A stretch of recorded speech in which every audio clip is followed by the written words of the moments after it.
Good evening, everyone. Welcome to the program. It's your host, Danny Dhaiphong. I am back for another live stream, and as you can see, I am back for another roundtable with three distinguished and very special guests. We have Andrei Martyanov, writer, analyst, host of his own YouTube channel and the blog Reminiscence of the Future. First time on this program. Welcome, Andrei. Thank you so much for coming tonight. Thank you for having me. We have Scott Ritter, former UN weapons inspector, part of the great Ask the Inspector program on U.S. tour of duty, writer, and geopolitical analyst. Thank you so much again for coming back on, Scott. Thanks for having me.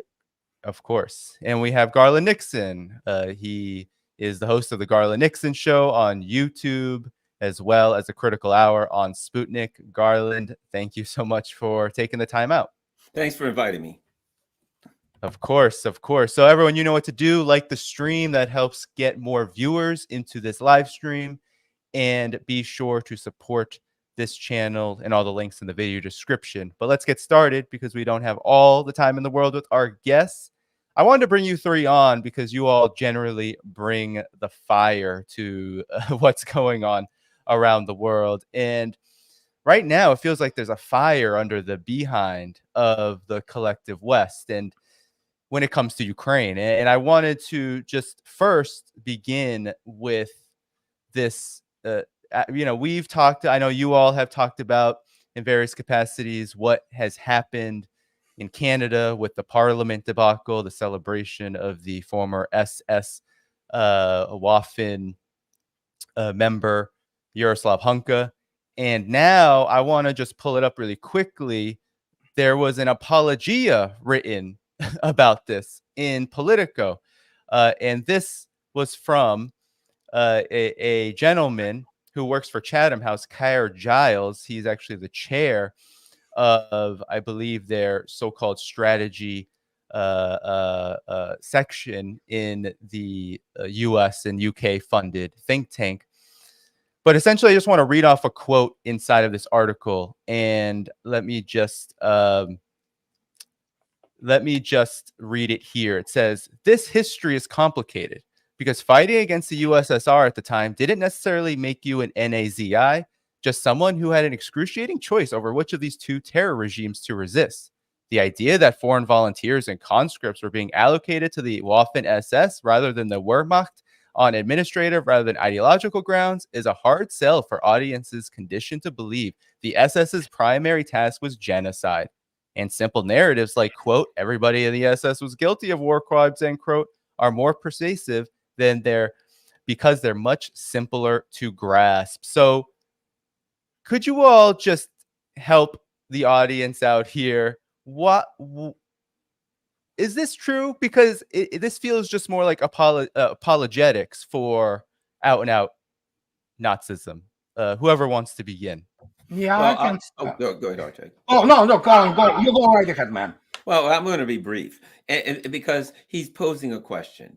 Which side should you choose? The side that was putting people in concentration camps and liquidating them, or the side that was liberating the people from the concentration camps that were being liquidated? He doesn't put it like that, but it's, I mean, the people who were literally, there are pictures of many pictures of the Red Army literally liberating the people from the concentration camps, saving them, etc. So to pretend as though the Nazis were that were the same as the people who were fighting the Nazis and closing down the concentration camps is preposterous. But I'll just say this: if you look at history, there were a lot of people in the ruling elite, Chatham House, in the UK, who were very, shall we say, friendly with the Nazis. And so it doesn't surprise me that the Chatham House people, a leopard doesn't change its stripes. It makes sense to me.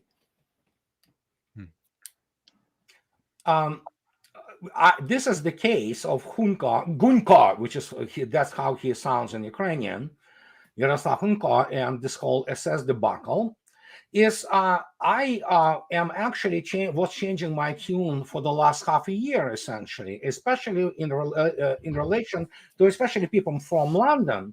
And Chatham House used to be kind of, like viewed as the, this incredible think tank with smart people. Today it's not ad hominem. I don't want to be misperceived like ad hominem. It's not personal qualities, albeit Garland already stated many of them are latent Nazis, and they just hate Russian guts. I mean, the more Russian people are killed, the better for them. But the problem is, again, together with the so-called Intel community and the fact of this Chatham House, whose IQ and abilities have been falling precipitously. Basically, when you look today at the modern English elite, it is degenerate in many respects, enough to take a look at Liz Truss or Boris Johnson or whoever you want to tell. I mean, Ben Wallace, the Minister of Defense, the guy is ignorant. He wouldn't be allowed to command squad in Russian army because 44 weeks in Sandhurst, you cannot get ready, housekeeper in this time, let alone cadre officer. And the problem, of course, is that Chatham House is a hidden, a sublimate complex of inferiority because nowadays Great Britain is an industrial, economic, and military pipsqueak. So they sublimate their hatred and, through just basically whatever goes against Russia and whatever makes Russians, feel some kind of pain, good, so, and you can quote me on that. I mean, apart from the fact that most of them are ignoramuses anyway. So there you go. Well, what I would say is that facts matter. And the gentleman who wrote this article literally, he doesn't put any facts on there. He posits a thesis. If this, then that. But we're not talking about if this. We know exactly what happened. 1943. The Waffen-SS, in collaboration with the Organization for Ukrainian Nationalists, created the 14th Division of the Waffen-SS. The Waffen, not the Wehrmacht. It wasn't an administrative thing. It's not like, oh, wait, the German army's too busy to form a division. We're just going to go to the SS, who's not busy at all. No, the Waffen-SS was creating international units. And one of the first ones created was, of course, this one because it was considered to be racially pure enough to meet the Aryan standard of the Waffen-SS. I'm not making this up. This is in the foundational documents of the 14th Division. As the 14th Division was seeking to recruit people, the Bandera organization was going around saying, hey, join this division. Help us, and this is literal fact, help us liquidate the Jews, the Poles, the Magyars. Help us purify Ukraine. And this isn't just any Ukraine, this is Western Ukraine. There's a reason why it's called the Galatian Division. Now, part of the reimagination of history that goes on here is people say, well, wait a minute. There was the Holodomor. in the 1930s. And these people learned to hate Russia, and therefore they jumped at any opportunity to go and fight the Russians because the Russians committed horrific crimes against them, except not in Galicia. You see, in the 1930s, Galicia was part of Poland, and not a single Western Ukrainian who lived in Galicia at that time suffered from the Holodomor or the famine or anything. So this is, again, another manufactured history. The Western Ukrainians that were in Galicia at the time were working hand in glove with fascists in Germany and Italy and elsewhere, building up a Banderist movement that was modeled on that. And then after 1939, collaborated closely with the Nazis in preparation for the occupation of Western Ukraine that was taken over by the Russians when they came in 1939. They formed units specifically to go into cities like Lvov and carry out the slaughter of the Jews. What they did in Babi Yar, the slaughter of the Jews. This is what these Banderas from Galicia did, and these were the very same people recruited to join the 14th Division of the Waffen SS, the Galician Division. These were people, many of whom already had a background in murder and slaughter, people who had been in SS police units or in Ukrainian auxiliaries attached to the Einsatzgruppen who were going around slaughtering people. These weren't innocents. Yeah. These weren't people who went, oh my God, I have to fight. These were Nazi-loving Western Ukrainians who joined this division, again, motivated by the idea that they were going to be able to kill Jews, kill Poles, kill Magyars. They had to take an oath. Now, again, I take oaths seriously. They take an oath to the Waffen SS. The only thing that differentiated them from other Waffen SS units is they were to bring in their Western Ukrainian Greek Catholic priests. And so they had Greek Catholic priests assigned to this unit so that he could bless them before they went out and committed rape, murder, and mayhem. But these were not good people. If you joined this unit, you joined this unit not to fight Stalin, but to murder Jews, Magyars, and Poles. It just so happened that the first task they were given was to fight Stalin and Brody in 1944. And the good news is the Red Army slaughtered these bastards, ran them to the ground, bayoneted them, overran them with tank treads, ground them up, whatever it takes to kill a Nazi. They did a good job. Now, around 3,000 of the divisions survived. And what did they do? They fled and rejoined the Bandera group. The survivors who weren't in the Battle of Brody were brought together. They did another mass recruitment, this time again, bringing back specifically people from SS units, etc., reformed the division, then sent them off to Slovenia and Slovakia, where they could kill civilians, because that's all they were good at. The one chance they had to fight the Red Army, they lost badly. And so I don't want to hear anything from these people who revise history. If you served in the 14th Division, Galician Division of the Waffen SS, you were a murderer. You were a thug. You deserved to be shot, hung by the neck until dead. The last thing you deserve is a standing ovation in the Canadian Parliament, unless, of course, we acknowledge that the Canadian Parliament is nothing more than a band of apologists for Nazis, which, of course, they are. There is also, do not forget, these were the same people who killed 100,000 Poles in Volhynia. These were the people who slaughtered a number of the villages in Belarus. And of course, one of the greatest war movies by Elem Klimov, it was his final work in 1985. He created the Come and See. And this is for the first time in the Soviet Union when there was openly stated that actually SS people and punitive battalions of Germans were stunned by the cruelty and atrocity what they did. They put together those 500 people, children, women, old men, and burned them alive. And the movie called Come and See, it was shown on Cannes Festival. They had the emergency medical teams there on site because some people were basically fainting. Albeit, I have to tell you, there is literally, very relatively not much gore in this movie. There are movies which are much more gore, but it was so shocking. And these are the people, for example, which people from Chatham House who lost any kind of honor, decency, understanding of the right and wrong, and of course, who intellectually are midgets basically today. They are laughing stock among serious analysts in Russia. So they produce this garbage. And of course, Politico and all this, people in the United States support this gladly because it is all about killing Russians now. However, give Poland credit where the credit is due. For the first time, Russia and Poland speak in the same voice when speaks about the Nazi and their crimes which they perpetrated, including in Poland, slaughtering Poles in millions.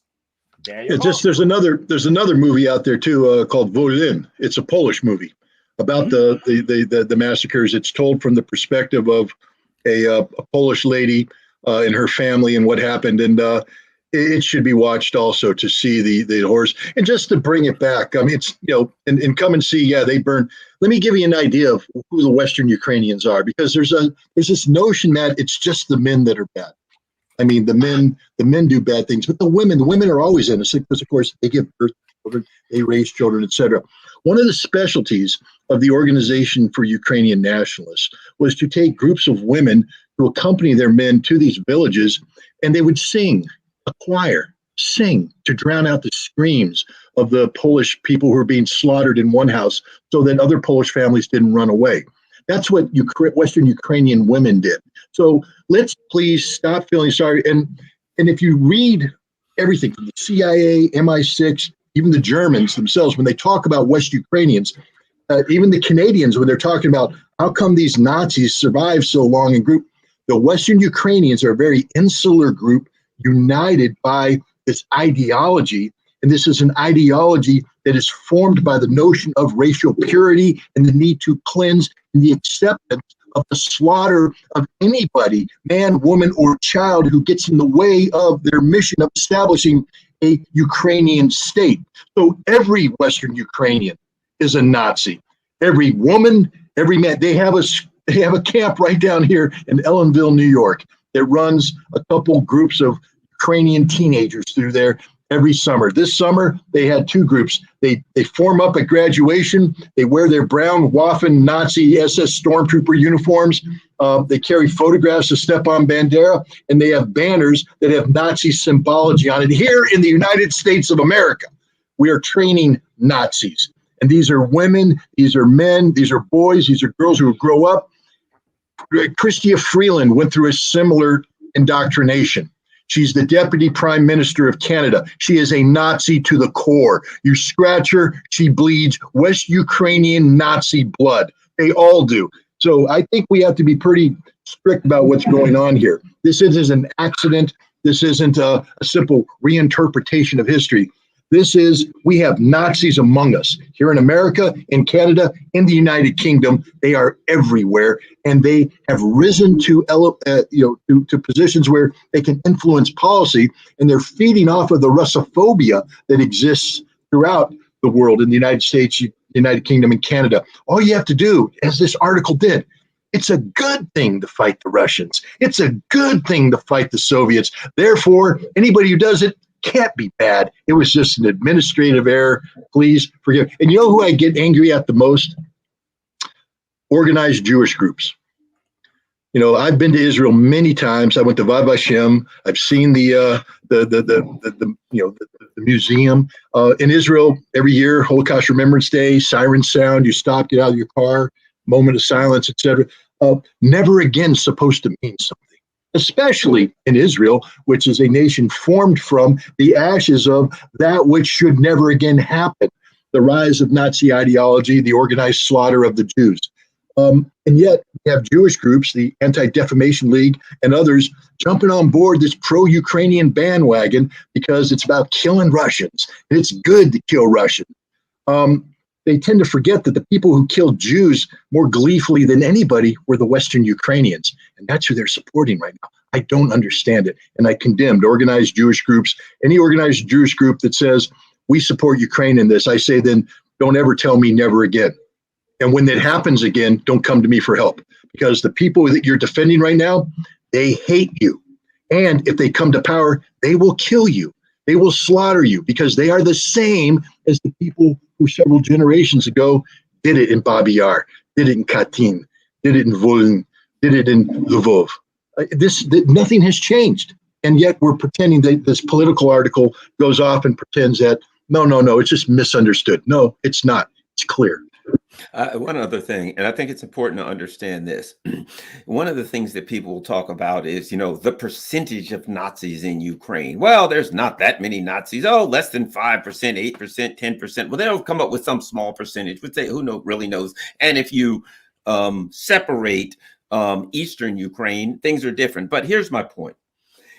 What you have to understand is that these Nazi elements in Ukraine weren't powerful and prominent until after 2014, when the United States took over. They were there, they were soccer hooligans, they were whatever, they were around. After the United States took over in 2014, they were elevated, they were inculcated into the new power structure that the US empire put in place. And some of them are now, Zaluzhny. Look at this guy. He's walking around. He's got a bracelet with a swastika on. So when you talk about whatever percentage of Nazis are in Ukraine and how much power they have, what you have to understand is their power doesn't come from Ukraine. Their power comes from their Western bosses, from the Chrystia Freelands, from the Newlands, etc.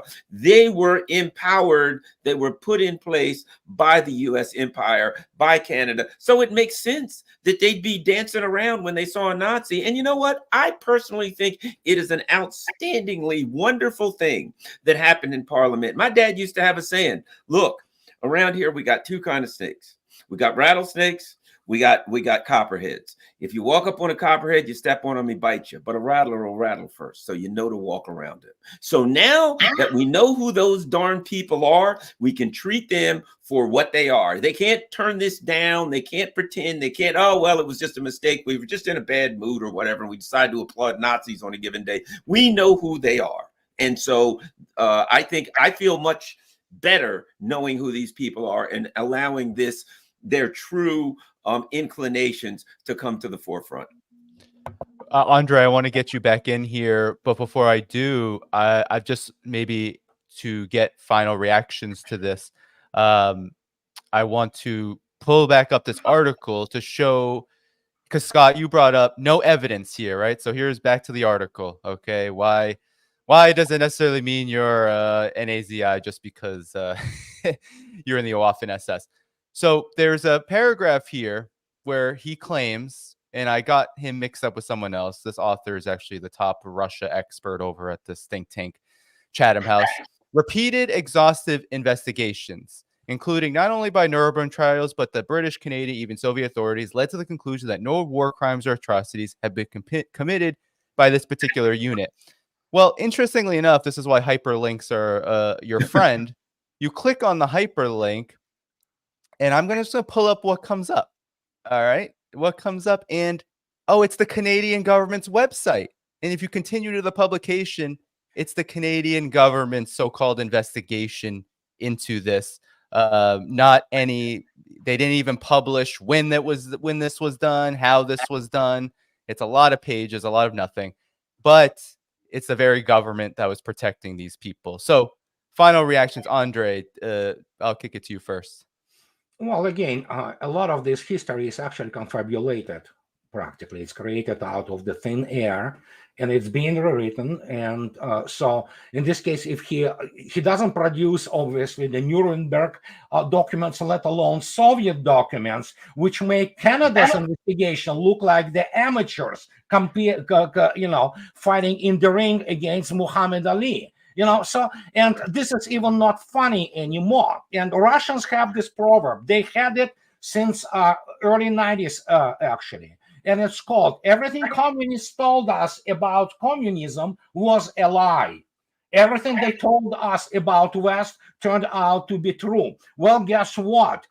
As Garland correctly stated, as Scott elaborated, it is perfect occasion. I saw the other day the moron from ABC in Australia. Guess what? After this whole situation in Canada's parliament, this creep, which obviously, I don't know, for ABC, I Sydney, whatever, you know, Adelaide, whatever, you can look it up. ABC Australia. And the first thing which worries him that Russia now received the whole arsenal of propaganda. So he's not worried that actually it is all about now killing, raping, torturing Russians. He doesn't care about it. He only cares, as the pretty much most in the corporate Western media, about what impact and what leverage Russia received after this creeps in the Canadian Parliament led for the really like short while let their guard down. And I agree with Garland. Perfect. Now everybody saw everything they needed to see. All right. Yes. Well, I think we closed the book on this one, and we can move on to the flurry of stories in the Western mainstream media over the last several days, and I'll just pull them up one by one, and maybe I can move to Scott for the initial reaction. So the Wall Street Journal posted a couple of days ago, Pentagon sees months left in supply of weapons for Ukraine. One interesting quote here is the U.S. has given a vast range of war material, tanks, helicopters, blah, blah, blah. The assistance enabled Kiev to stave off and beat back a Russian invasion that many initially thought would quickly succeed in toppling the Kiev government, even regained some ground that Russia took in its initial push. Western assistance has helped significantly degrade Russia's military, the world's second largest, which boasted a formidable reputation before the war. Now, it's an interesting take because, this whole article is about how there's only about $5 billion left, and that's going to go next month. But we can continue. There's more articles in the BBC. This is more focused on NATO. So in the BBC, it says, Ukraine war, Western allies say they are running out of ammunition. And I pulled a quote out of here saying, the difficulty is that despite attempts to ramp up production, Ukraine is using ammunition faster than Western powers can replace it. Analysts say that in contrast, Russia appears much more able to gear up its wartime economy and replenish its own stockpiles. So help us understand, Scott, maybe you can go first.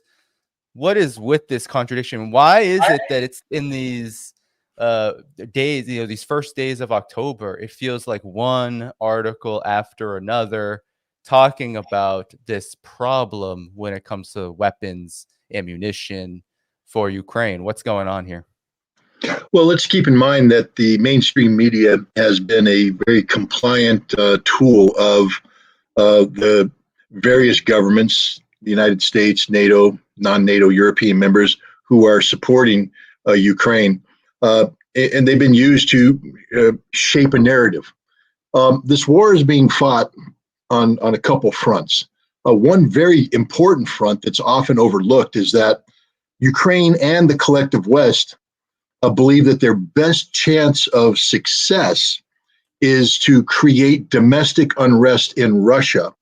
So there can be a Moscow Maidan type moment where the population rises up to get, this is their fantasy. This is literally what they smoke dope about and dream about every night, because it's the only way they can win.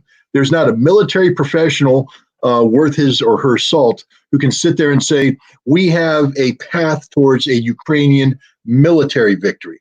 What they can say is we have a path towards inflicting enough pain on Russia, which, when combined with economic pain brought on by economic sanctions, can create domestic political turmoil inside Russia that can lead to the change in the Russian government that needs to occur to get Russia to withdraw from Ukraine. That's the only path to victory. But the sanctions part has failed abysmally. I came back from Russia, 26 days and 12 cities, and I'm just telling you right now, their economy's doing A-OK. The Russian people aren't suffering. They have all the goods they need. Prices haven't gone through the roof. things are going okay. Their defense industry is churning out stuff. I didn't investigate it personally because I didn't want to end up like the Wall Street Journal reporter, arrested for espionage. Defense industry production is, after all, classified. We will learn what the Russian government wants us to learn, not what we want to know. But the bottom line is the proof is in the pudding. They are producing enough munitions to maintain pressure. And it's not just pressure in the special military operation. At the same time this is happening, Russia is expanding its military from 900,000 to 1.5 million. There's, a dozen new division-sized elements being created, not for the special military operation, but for instance, opposing Finland. There's a corps-sized unit going up there, reinforcing the Far East, going up against Japan, looking at that area. The Arctic is something that's being looked at too. And in addition to that, you have not just the 300,000 partially mobilized reservists that came in, you have 300,000 volunteers that have come in that have to be equipped, trained, etc. All of these people require not just the basic combat load that they take with them into combat, but they require the extensive logistical training for sustained combat operations. So the Russians aren't just supplying the special military operation, the Russians are preparing themselves logistically across a broad spectrum of military options, and they're succeeding, whereas the West is failing abysmally, not just in the job of supporting Ukraine. We're not. And it's not just I love how they say it, because Ukraine's expending ammunition at a greater rate. There's a couple things that go into this. One, the poor training of the Ukrainians. They're burning through artillery tubes because they're just pounding rounds down there without giving the tubes, they're not cleaning them, they're not giving them a chance to cool down, they're just burning them out. That creates a problem. But two, you can't just simply say we gave them this amount of ammunition and at this period of time they're out of ammo. You can't just say, oh, well, that must mean that they're shooting them. The Russians are blowing a lot of stuff up. The Russians become very good at battlefield interdicting the deep areas, interdicting the forward warehouses. Their intelligence is getting better assets, better targeting, better weaponry. The Russians have achieved a level of domination over the near battle and the deep battle, the intermediate battle with drones. They are saturating the Ukrainian front with drones, tactical drones, etc. The new Lancets have a longer range. There's more of them. In the month of September, Russia used 580 some odd Shahed drones. It exceeds the number that was used in June, July, and August altogether. And it's going to get even more this month and next month as more drones come in online. The Ukrainians can't get anything to the front line right now. It's getting blown up as it gets there, and which complicates too, because we assume that when we give them something, I have to tell you, military planners will say, we assume a certain amount of loss. There's X amount's going to be lost, a certain percentage. Well, I'm telling you right now that it's that times 4. It's just getting blown away. So the Ukrainians aren't even getting what's necessary to sustain their combat operations. The mainstream media now has been instructed to start preparing the various audiences for the inevitability of a defeat. And they're looking to shape the narrative in a way that removes blame from the West. They're going to come up with any number of reasons why this isn't working, but none of them are going to be because the West failed to do its job. But that's what we're seeing with these leaks coming out now. In many ways, what happened with Kevin McCarthy is a blessing to the United States, because now they'll be able to say it's all the Republicans' fault. The reason why the Ukrainians lost is because these fanatic groups of Republicans kicked out Kevin McCarthy, froze spending at a critical time, and the Ukrainians weren't able to sustain their victorious, wonderful counteroffensive, and that's what cost them victory. They're going to spend this any way they want, but the bottom line is Ukraine was always going to lose this war. Now that they are losing it in a demonstrable fashion, the media is going to be spending it in a way that protects their political masters.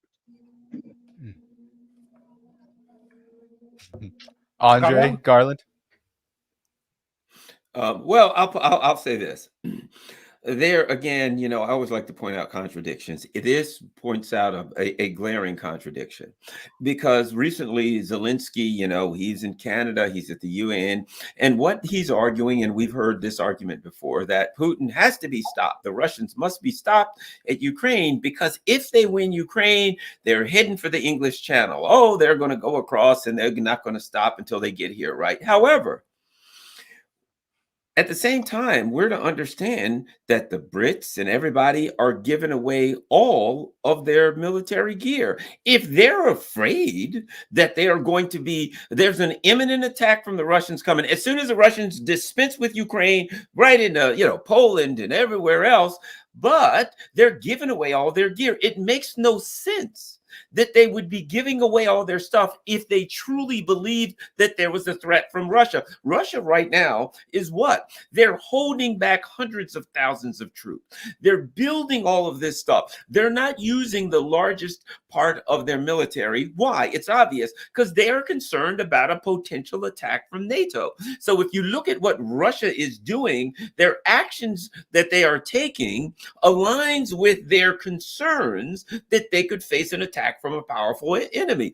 If you look at what NATO's doing, their actions do not align with their concerns. I'm going to give up all my weapons and I'm afraid that this gigantic monster is going to attack me. It makes no sense. It makes it clear they know the truth, that Russia is no threat to them. Why would Russia send them documents saying, let's work out a security agreement where everybody's safe? Why would Russia send them this before taking action? Threaten, hey, if we don't get things straight, guys, there could be a military/technical action taken. Why would they do that if they just wanted war? It makes no sense. So again, their actions are not aligning with their so-called fear of a Russian invasion. Oh, absolutely. Both Scott pointed out, especially about military specialists worth the assault, or as Garland correctly pointed out, the posture. Russian posture is strategically defensive. It has enormous amount of troops, obviously, ready to basically face any kind of contingency. And correct, it's all about, the only thing those people can do is PR. I'm talking about corporate media. Let me put it this way. I as already stated, I changed my position for some time ago, that there are no real professional experts working anywhere in any corporate media in the United States. I'm not talking about clowns like David Petraeus or Keane from Institute for Unlearning How to Fight a War. There's not a single professional behind American corporate media who understands actually what modern multi-domain, massive scale combined arms operations are and how strategies are developed. None, zilch. None of them will stand, even communicating on the level of the division or corps planning, will be able to even argue with somebody, the officer from the staff of the army, for example. They will just wipe the floor with them, with all those people like Petraeus who wrote the field manuals on counterinsurgency. He's nobody. He doesn't even understand how this whole thing works. And that's one of the issues. It's all about PR. It's all about narrative. Scott is absolutely correct. And the posture, Russian posture is obviously defensive. And it will remain so until the strategic discussion in Kremlin is over. And strategic discussion in Kremlin is this: how do we proceed from here? Because I can tell you firsthand news from my friends on the front lines there, who are embedded with the division level formations, that even Avdiivka, which is, everybody asks, why Russians allowed to shell, from Avdiivka? Well, let's put it this way. Well, there's definitely the shelling, some shelling, random, and periodically 1, 2, 3 civilians sadly die. But, even they say, we can take Avdiivka now. But obviously, this is a different operational strategic picture. They look at the tactical minutiae and make conclusions, And here comes this very funny anecdote, very famous now. Imagine 2 Red Army soldiers, just entering Berlin in May 1945 and defeating Nazis. So they sit, at the Reichstag, and one officer Red Army officers to another. Hey, Ivan, let's toast for the victory. So they pour the alcohol.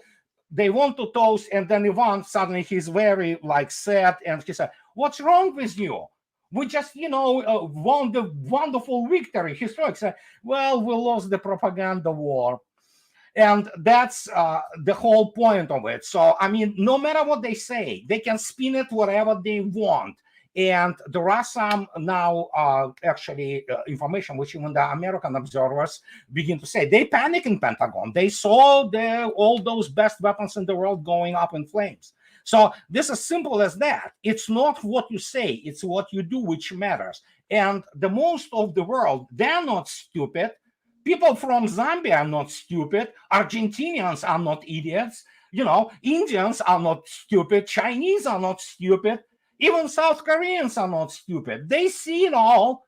They don't buy just, the propaganda from Washington, D.C. They go and read and, view other sources. And then suddenly the picture they see is, well, you know what? Even on YouTube, go and look at this. They clean it up as much as they can, but you can see yourself actually what is going on there. And it's a horrible slaughter. I'm sorry to say that. And we know now, and we spoke yesterday, Larry Johnson, Marat Haroulin, and Palit Vera, yesterday we had this wonderful round table. Everybody knows this. This is not absolutely secret anymore, but it's the fact that most of the Ukrainian troops are pumped with drugs. I mean, the only question is what kind of drugs. They are being either IV with the drugs, or they issued some kind of the type of the chocolate bars, and they literally forcefully feed them. And then they go into battle. Of course, they don't understand what they're doing. They've been slaughtered like today. They went to Rabotina again, and they went around Kupiansk. I mean, they just dropped something like 1,000 people today, of the armed forces of Ukraine.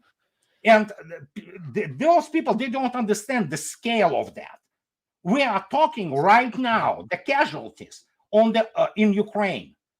I'm talking about both KIAs and wounded, sanitary casualties. And so when you put this together, we're looking at between 1.2 to 1.5 million with about 500,000 KIAs alone. This is what is confirmed, because nobody knows the number of the killed, and it's huge number, what is happening in the immediate tactical rear, let alone operational rear. Every day, Scott correctly stated, those, they called Gerans, Shahid drones. It's not just drones. There are swarms of the cruise missiles flying there, just blowing the military industrial infrastructure and locations of their units. Some of the formations in the armed forces of Ukraine, they haven't been even able to deploy anywhere because they have been already, blown out of the, to smithereens in their pre-deployment areas. And nobody knows how many people killed there. But you suddenly have 2 brigades, and bang, you don't have them anymore. They didn't even reach their, what's the name of it, front line. So when the real numbers will be published, we will be astonished. This is it's also one of the worst war crimes. And neocons, and they are responsible for that, together with their lapdogs from London, who are nobodies, and they still have those phantom pains about their greatness. They are pathetic and clowns, basically, so that's what it is. Yeah, and maybe final thoughts about this issue. I wanted to read, and maybe Andrei, actually, you can start, and then we can go around the horn to Scott and Garland. I feel like you said public relations, Andrei, is just critical right now for the collective West as things have gone south.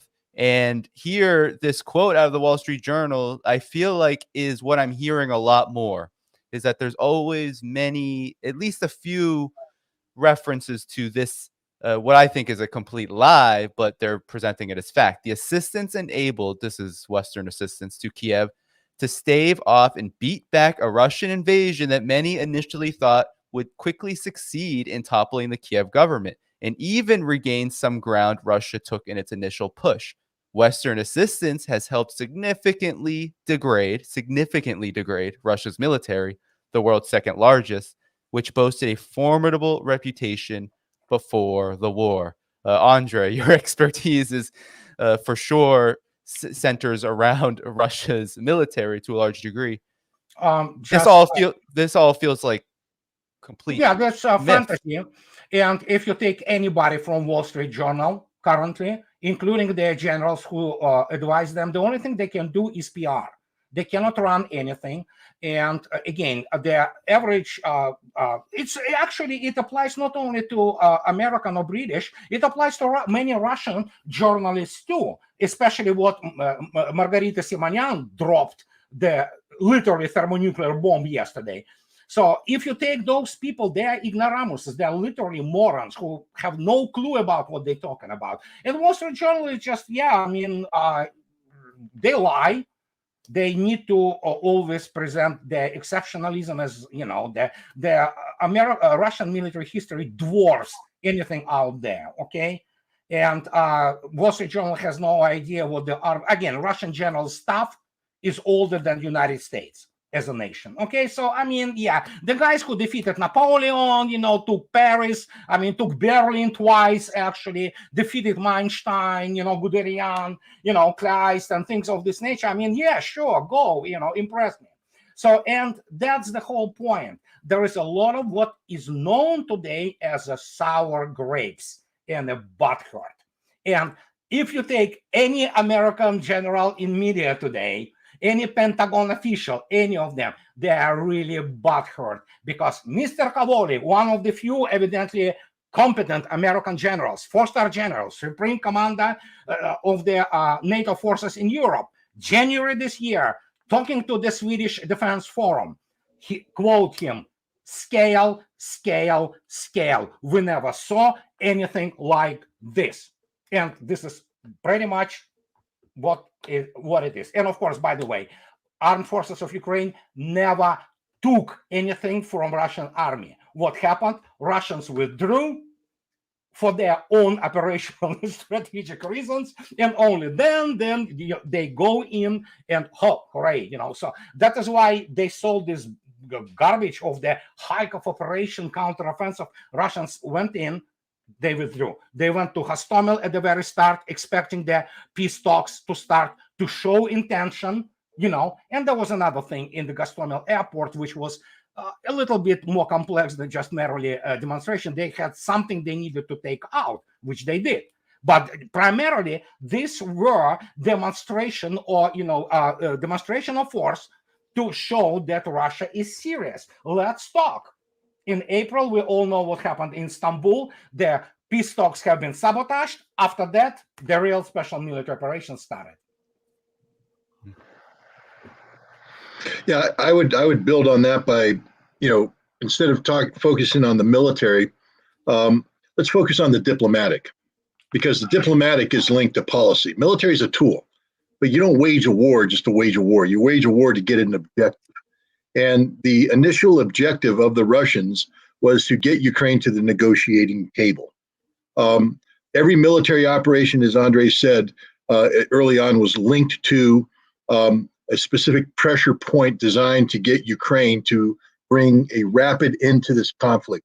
Russia didn't plan on a 3-day.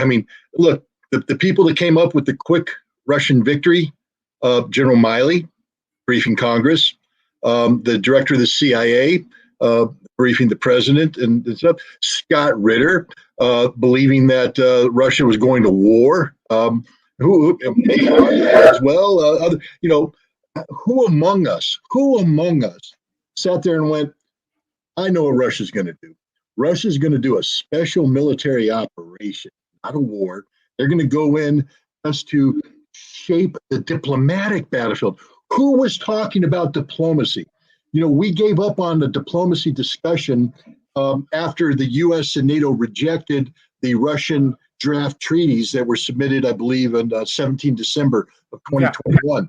The second that was rejected, we in the West, myself included, who should have known better, because I know the Russians, I know how they think, I know that the primacy they place on diplomacy. I went, well, diplomacy's over. They're going into military technical means. That means war. That means popping them in the face. That means they're going to roll over them, because the Russians should have rolled over them, could have rolled over them if they had gone in whole hog. But that wasn't the Russian mission. And what we've learned since then is that Russia continued direct negotiations with the Ukrainians all the way up to the very beginning of the conflict, trying to get the Ukrainians to accept a negotiated settlement that was, from the Russian perspective, was extremely reasonable. Now, once the Russians started this, they started talking about demilitarization, denazification, but that was a lot of posturing. How do we know? Because when you look at the details of the agreed upon treaty, there was no demilitarization. There was no denazification. Russia basically said, hey, all we want is no NATO. That's what we really want. And then we'll work with you on everything else. As Andrei said, Russia, the Ukrainians didn't push the Russians back from Kiev. Russia withdrew from Kiev, withdrew from Chernihiv, withdrew from Sumy area voluntarily as a good faith measure, a confidence building measure to show the Ukrainians that they were serious about what they were negotiating. They said, we're not here to occupy your country. We'll withdraw. The Ukrainian mistake was not accepting what the Russians gave, because had they done so, then Kherson would be Ukrainian today. Zaporizhia would be Ukrainian today. And the Donbass would be having an internationally monitored referendum that meets every standard. Nobody in the West could complain about what their future would be, in accordance with the United Nations Charter and the principles of the UN that speak of self-determination. But no, instead, Ukraine listened to NATO. Now, we all know about the $45 billion lend-lease, the buildup, et cetera. Let's talk about the second Russian diplomatic phase. This was what to do now about the Donbass. Because the first phase was, we want to turn the Donbass over to an internationally moderated solution. Now that Ukraine has said no, we have to fix this problem in the Donbass, because Russia had recognized the independence of the Donbass, but Russia can't have the Donbass being independent like that. That's a non-starter solution in an environment where you are now confronting Ukraine and the collective West. So diplomacy part two was to create the conditions to absorb the territories of the Donbass into Russia, but this can't be done in isolation because Ukraine has decided to extend the conflict. You must now absorb those territories that constitute the land bridge connecting Crimea to Russia. So this is Kherson and Zaporizhia. So now that's the diplomatic thing to do. That's the diplomacy. What is the military operation in support of this? Here's where some interesting things come into play.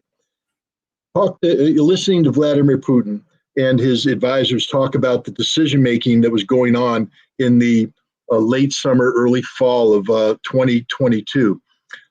Today, we take it for granted that sanctions failed. And people like me who got it right, in December saying there's no way sanctions will succeed, Russia's going to win. Well, I'm honest enough to say I'm not an economist. I had a gut feeling based upon some assumptions that I made, but I didn't have sound economic logic. I couldn't sit there and say, because of this aspect of the Russian economy, et cetera, they would win. And what we now know is that the Russians did not share my optimism, that the Russian government was actually extraordinarily concerned about extreme economic tightening, that they saw a contraction of 20 to 25% potential.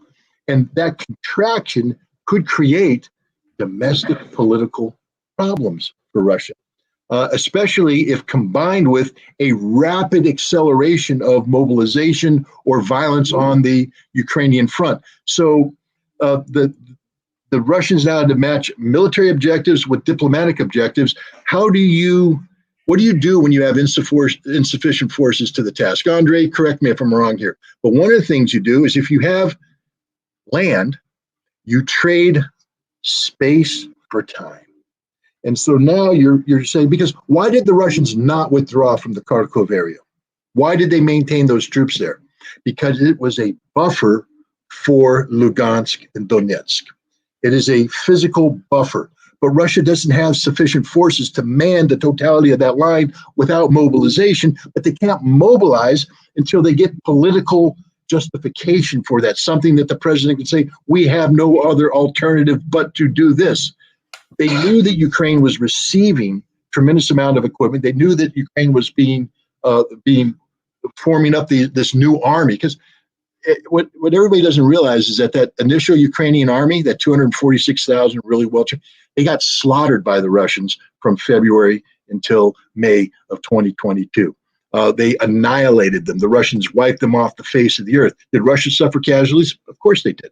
Do the Ukrainians have nice videos of Russian tanks burning? Of course they do.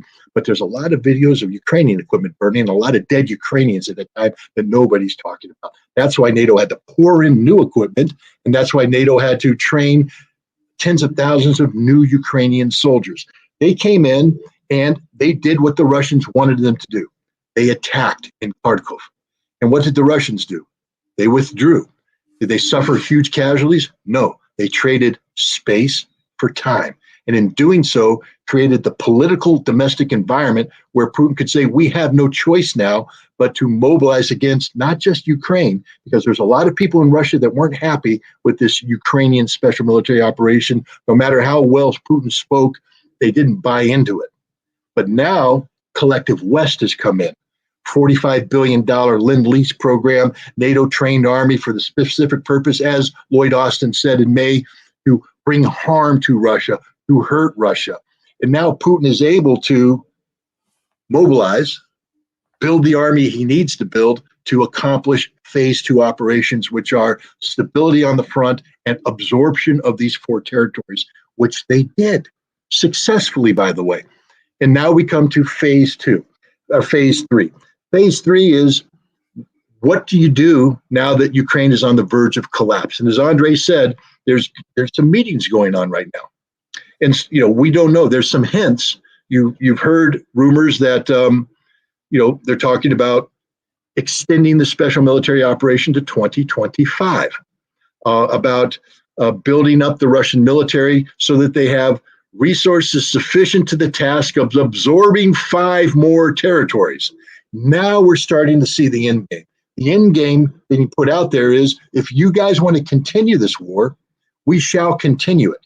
And when it finishes, there will be 5 more territories that are no longer part of Ukraine. And this is what denazification looks like, because they will reduce Ukraine to a rump state. And that rump state will be governed by a government handpicked by the Russians. I've spoken to the former deputy prime minister of Ukraine, and he said, look, we're looking at 3 to 5 years of military government in a post-conflict Ukraine, where we literally purge Ukrainian society of the Banderist element. They will no longer exist.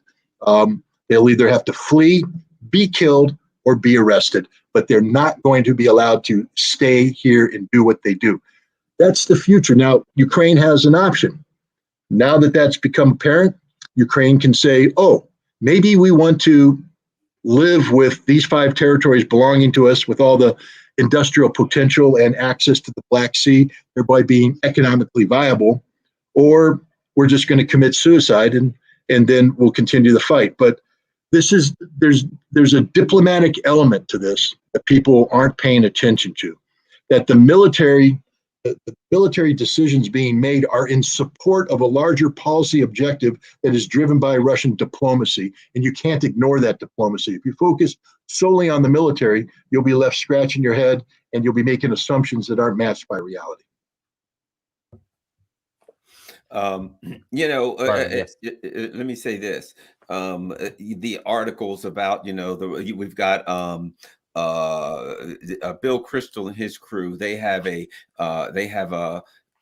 an advertisement out now where they say, the Russians have lost 50% of their army. So what we hear is, constantly the Russians are losing. They've been losing. They're fighting with shovels. They're out of, they're out of missiles. They've been out of missiles since I don't know how they've had this much success. They've ran out of missiles 3 weeks into the special military operation. Yeah. Somehow, I guess they're using, catapults or something, for God's sake. Yeah. But one of the things that we see here is that it has always been necessary for the people running the U.S. empire to lie to their population about what's actually going on. A big part of this, of course, is money, and they want to keep the money flowing. And if the American people know the truth that they're throwing, once again, their money is going down a hole and nothing is ever going to come back as a result of it.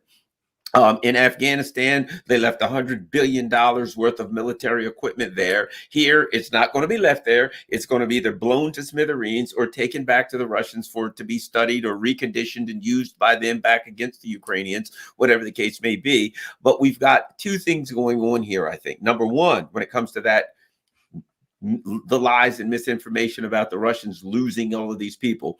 Number one, the neocons have created this echo chamber. They've created this environment, this groupthink environment, wherein if you're a member of an intelligence organization and you look at the facts and you go to them and say, look, here's what's going on, and you give them the truth and they don't like it, you're out the door. You're done. So they've taught people in the intelligence community, only tell us what we want to hear. Sit back, look at the information, figure out what it is we would like to hear, what is the narrative that we want, and give us that narrative. Let me add this. If you work for the New York Times, the Washington Post, whatever the case may be, you already know if you go to your editor with an article and that article does not align with what Victoria Nuland and Jake Sullivan would want, you are out of work. So they've created an environment where they're constantly fed lies, where they have a media that feeds the people lies, and they really have to do it.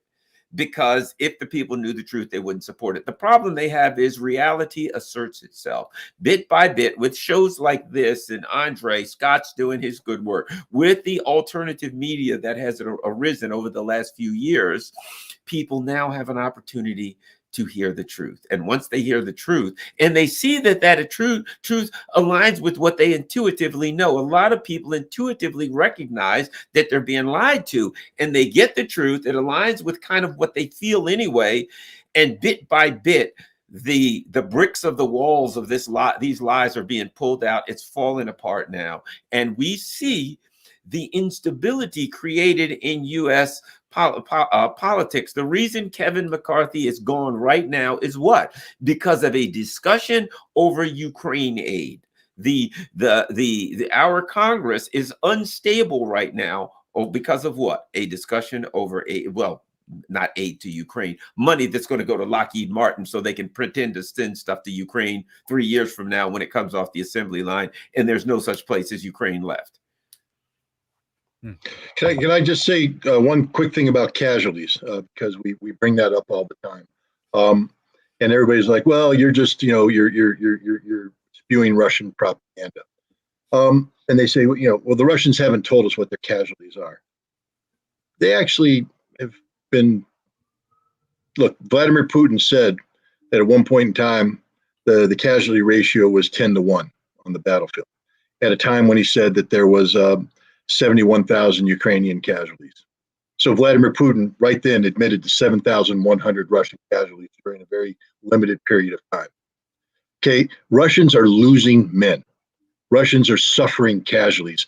And again, Andrei talked about, what General Kovalev said, scale, scale, scale. Hey, man, if you're fighting a war of this scale, there are Russians dropping every day. If you're killing 1,000 Ukrainians a day, you're losing 100 Russians a day. In Vietnam, at the height of the conflict, that offensive, et cetera, we were bringing home 200, 220 body bags a week, and it broke the spirit of our country. The Russians are bringing home 100 body bags a day. What do you think's happening to Russia right now? They take this war seriously. This is one of the reasons why Russia is so united, because they are absorbing losses that we in America cannot comprehend. The total number of Russian dead, if we're talking 40,000 or 400,000 Ukrainian dead, and that's a conservative estimate, in my opinion. If it's a 10-1, that's 40,000, but really 10-1 was an optimistic. The actual kill rate ratio is probably 7 or 8-1, which means we're talking 50,000 Russian dead. All right, 50,000 Russian dead nearly matches, that's in 600 days, nearly matches what America lost in Vietnam in 10 years, in a decade. And if it's 50,000 dead, we're talking 150 plus thousand wounded. So let's not pretend that Russia isn't suffering casualties, and let's stop saying that Russia's lying about it. Russia isn't giving us specific casualty lists, but they've been pretty damn honest about this. Also, when counting Russian casualties, understand this. The Russian Ministry of Defense can only report those casualties that are attached to the Ministry of Defense. You know who wasn't attached to the Ministry of Defense? Wagner. So everybody's like, well, the Russian army's not telling the truth. Oh, they're telling the truth about the Russian army, but it's not their business to report Wagner casualties. It's not their business to report some of the volunteer units, which are subordinated to the Russian National Guard, or the Donetsk Republic or the Lugansk Republic. The Russian army reports Russian casualties. There are other casualties out there, and if you learn how to read between the line, you can put the casualty figures together, and it's significant, but it ain't nothing compared to what they're doing to the Ukrainians. Just because the Russians are suffering this level of casualty, we would pray to have a kill ratio of 7 or 8 to 1. I mean, man, that means you're doing almost nothing wrong. If that's your kill ratio, you're doing everything right. This is just a war on a scope and scale that we in the West can't comprehend. There's a reason why the U.S. Army says we're going to lose 3,600 guys a day. That's because modern war is hell. We have no clue what's about to hit us if we ever want to go in this. All these people in the chatter, America's great, we can roll over, no. No, you can't. No, you can't. No, we can't. We're not bad, but we can't sustain it. We haven't prepared for sustaining it. A key aspect of sustainment is replacement troops. What do we replace the brigade that's going to be burned out in 2 days with? Another brigade? We only have 31 brigades in the U.S. Army. That's it, ladies and gentlemen. And half of them are earmarked for the Pacific because we're goofing off with China and talking about a war there. So let's break it down. We got 15 brigades for Europe. 15 brigades, you chew through one every 2 days. That's a month. We have enough active duty forces to last a month against it, but it won't be a month because we only have 2 weeks of ammunition. The losing a brigade every 2 days is assuming that we have logistical sustainability, that we have sufficient ammunition quantities, et cetera. We don't have any of that. And now we'll throw in the last thing. Many assumptions are made about how a unit will perform in combat. We have built an American military that has this information overload going on. We learned it in the War on Terror. So our platoon commanders literally deploy to the front line with a laptop computer.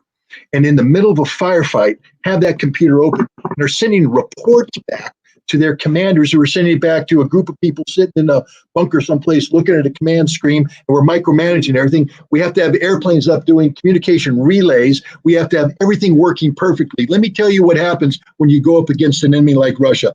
Nothing works. It's not that nothing works perfectly. Nothing works. They will jam everything. So all this connectivity that we require, all this bandwidth we require to communicate will be shut down. So we will instantly lose all capability to perform any basic combat operations up to and including putting steel on target in the artillery. How do you get your targets? How do you program all this stuff? It ain't going to be happening. The American way of war requires satellite connectivity that isn't going to exist. So we will burn through our troops at a faster rate than 3,600 a day. We will be losing troops at a rate of about 5,000 to 6,000 a day. And now that 30 days is down to 15 days or even less. That's all the American military can do, and we're the best in NATO. There's not a NATO force out there that will survive more than a week against the Russians. This is the reality. So for all the people out there going, hey, we're killing Russians, best investment we ever had, you don't know what you're talking about. It's the worst investment because all we're doing is making Russia stronger every single day. The Russian military that exists today is orders of magnitude better than the Russian military that started this conflict in February, and that was a pretty damn good military. They have learned a lot of lessons that we haven't learned. They've incorporated new technologies, and Russia has perfected the art of mobilization. Man, when they started to mobilize back in September, October of last year, a lot of rust had to be kicked off the machinery. There was a lot of problems with that. Well, they have greased that up. They haven't just mobilized the 300,000. They've done 2 iterations of conscription successfully, absorbing a number of contract soldiers from that. Means they're professionals, they have to go in and organize 300,000 volunteers and additional contract soldiers for the other units. The Russians have trained over 1 million men in the last year. Over 1 million men have been trained and equipped by Russia, and these men are being trained to modern combat tactics perfected against the Ukrainians, against a NATO-style Ukrainian force. What is America doing? Hell, we can't even meet our recruitment goal of 60,000. We're 11,000 short, which means we have to actually drop units from the roll. We can't sustain the military, and we think we have. We don't have that military. We don't have enough troops for that military, and if we send them to war, we won't have any troops for that military. It comes back to what Scott talks about, which is, of course, very revealing article by TRADOC people, Training and Doctrinal Command from Pentagon. It was in U.S. Army War College Parameters. A very respectable, by the way, publication. One of very few. There are some stupid things, but Russians also write stupid things. So, so it's everybody does it. So, but it's respectable. And of course, they came. So, what are you going to do with your command post? How do you even deploy command post for, let's say, brigade, which will be a little bit deeper into the tactical rear? You cannot MCON, which is emission control everything. You will, you will emit, and once you emit, you will be detected. And you know what? Iraq didn't have calibers and kinjals and zircons. Russians do. So basically, they come up. Okay, you have to move nonstop. You have to. How do you do this? Can you imagine what staff headquarters of brigade, let alone division, look like? It's the unit onto itself. So. Yeah, and just it's complete mess in terms of. That's why I kind of dragging. With my book, because I said until their active phase is over, I cannot say. Well, I have to say something now. Once the more political issue appeared, and now that we know that all those who matter, Putin, Medvedev, Patrushev, Lavrov stated, new 5 territories. And till 2000, Shoigu. So there you go. We know now. You guys, I'm wondering. I had one more topic. Do you have time, or do you feel Andrei and Garland? I know you two said you might need to go. I don't know. What about you? I can get like 5-7 minutes more, and then I have to go. Okay. Well, perhaps Scott, do you have any more time to stick around? Because I can let these guys I can stick around. You focus on Andrei and Garland right now. All right. Well, I wanted just your quick take. There was, and maybe Scott, you can follow up when they depart on this issue of the economy. Andrei, I know you've been talking about it. Garland, I know you talk a lot about it, in particular with Europe. And there's also reports coming out of Ukraine that the cash issue is not just weapons, that the US and the UK are also running out of money in this World Bank program that essentially funds the entire government. And we also have reports that Germany's government is going to contract by nearly 1% by the end of this year. And I know, Andrei, you've been talking a lot about the economic situation when it comes to Europe. Maybe you can talk about the relationship of these two things. We can begin maybe with Garland first, and just your reactions to how this conflict is affecting economy, world economy, and also the particularities, Ukraine, the EU, etc. So Garland. Well, let's not forget, in John Bolton's book, he, I don't remember the exact words, but he said that after China, the neocons saw the EU as an economic threat, the EU economic bloc. So, as I see it, the neocons were going after 2, of their 3 adversaries. It's just that of the 3 adversaries, 2 of them, Russia and China, actually recognize that they're viewed as adversaries. These idiots or quislings and traitors in the EU, their leaders, they may recognize that their job is to hand their economy over to their masters in Washington, but they have bamboozled their people into believing that there's some kind of democracy and they have sovereignty and these people are representing them. The United States, the U.S. empire, the plan was to take out the EU and subjugate the EU completely, even more so, but to feed off of its economy because they're getting weaker, to reindustrialize. But keep in mind something. When Biden talked about we're going to bring the good jobs back, he was saying we're going to reindustrialize. But he couldn't possibly be talking about China because they couldn't bring the Chinese industry back. He was talking about deindustrializing Europe and bringing their industry back. So of their plan to take out the economies of Russia and the EU, they've had success in taking out the economy of the EU. And I think at some point the people of the EU will wake up to this. When, I don't know, but it'll likely be too late. Totally agree with Garland. And again, another matter that obviously, even in that, which, by the way, let's move morals out of this consideration, okay? Let's remove any morals or sensitivities. If I would have been American statesman at this particular juncture, I would also look at Europe as my lunch. So strategically, idea is correct.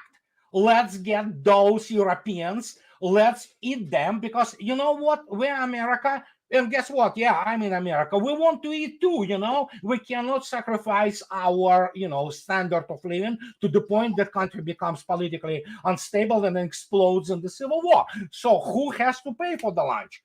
Europe. Germany, did you see the German statistics? It's horrifying. They are being deindustrialized with incredible speed. It actually accelerates.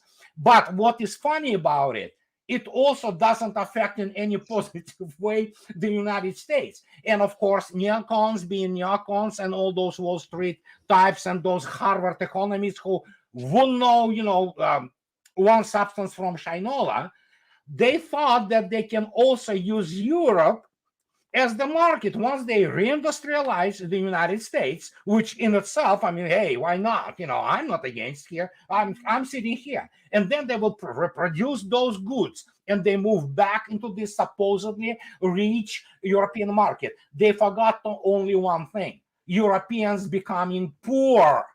And that means their capacity for buying goods, I mean, there are literally, they do not report on this. Well, some do.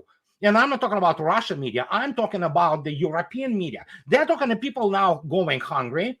They expect if the winter will be bad, in UK we'll lose 10,000 people who will die from cold.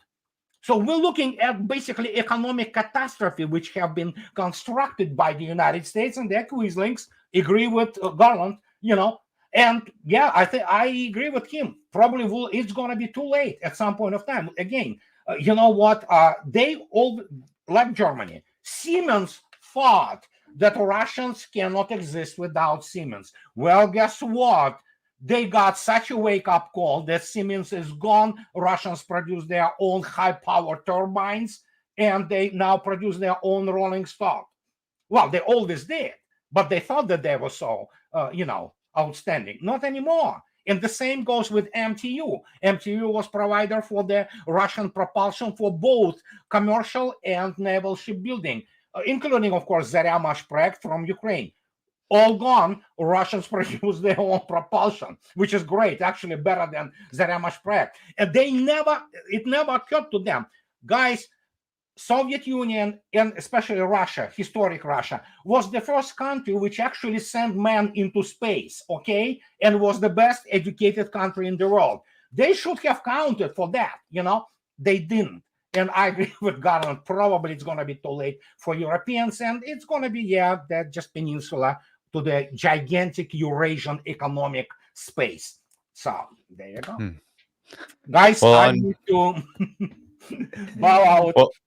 Well, Andrei, Garland, thanks so much. I'm putting your information in the chat. I have Andrei's blog in the chat, Garland's YouTube in the chat. Thanks so much. We'll have to do this all together again sometime soon. Sure. Really appreciate you guys coming on. Talking to you guys again. Okay. Yes. Okay, right. guys. Bye-bye. Take care. Bye-bye. All right, Scott. Maybe I can you're. listen to Andrei's accent I know. all night long. Yes, Andre, and he's also eloquent with that accent. There's no better combination. Okay, your take on this question, and then well, actually, your take on this question, then we can talk about what next steps after. Go. Shoot. Well, I mean, first of all, let me just say that I'm not an economist. I don't play one on TV. I didn't stay at a Holiday Inn Express, so there's no magic economic powers imbued in me. I think I'm like a lay person. I just look at the news, and some things, I can't spout out economic theory. I don't know anything about Keynesian economics, but common sense is common sense. At the end of the day, it's really not that hard to understand how things are supposed to work. I mean, anybody who runs their own household knows the basic logic. You don't buy more than you can afford. You have a budget. You meet the budget. There are basics that have to occur, and that is true for any economy. One of the things also that I'm struck is the arrogance of the West. I mean, as Andrei alluded to, we just assume that, hey, we are the world's best producers of X. Only we produce X, and the world is addicted to X. Therefore, we will always be the producer of X. And if you want X and you're doing something wrong against us, we're going to sanction you so you can't hit X anymore. The problem is Russia's going, well, I guess we have to learn how to build X. And then they do. Look at China in chips. The arrogance of America saying we're going to cut China off from the chip market, not just communist China. We're going to cut the Taiwanese off from the chip market too, because we don't want to be vulnerable to any potential conflict in Taiwan that drowns us out. So we're going to transfer all this stuff to America. We're going to tell the Dutch, you can't give your specific lithograph technology to these people. We're going to keep it ourselves because only we then can build, I don't know, is it 14 nano? It's some sort of fancy term they use. There's a number and then a couple letters that begin with an N. And I guess it deals with the size of the chip and its ability to process stuff. And then it was like, well, don't worry, the Chinese, they'll never be able to catch up. And if they do, it'll take them years. Well, the last I checked, Biden's Build Back Better plan was about bringing 4G technology to rural America. So America's locked in on 4G technology. I mean, we do have some 5G. I got a 5G phone here. It doesn't work very well. It's not the phone's problem. It's 5G. We don't do it very well. But China's sitting there going, yeah, we've deployed 5G everywhere. We got 6G down the road, and we're looking at 7G. And you're going, wait a minute, how can you do 7G with insufficient chip technology? China's like, yeah, we sort of got this one figured out too. And they do. They're producing the chips, and they're producing them on a commercial scale. They're getting them out there. Am I saying it right? Huawei, Huawei. Yeah. Sorry, Huawei. again, American Marine. I butcher things. I apologize to anybody I might have insulted by that. But apparently their cell phones are pretty damn good. I mean, we're like, you can't use the Huawei cell phone. It's a threat to national security. Well, I think we can't use it because it's better than the iPhone, according to the people who use it. The Chinese are doing everything better than we do. And one of the reasons is because we decided we didn't want to play with them anymore. And so, we picked up our ball and walked away thinking the Chinese would never know how to make a ball. They've made the ball and they've redefined the game, and they're now doing things that we can't even imagine. And it's across the board. We're sitting here struggling with clean energy, green energy and all this stuff. The Chinese are like, yeah, we got this one too. The Chinese, at least they're honest about it. They don't pretend like Europe is that we're going to cut back on carbon emissions.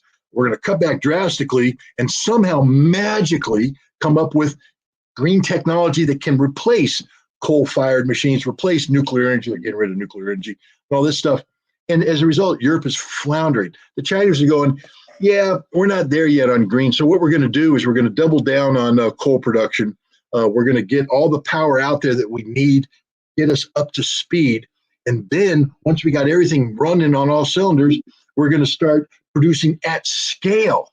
You see, in the West, we introduced pilot plants.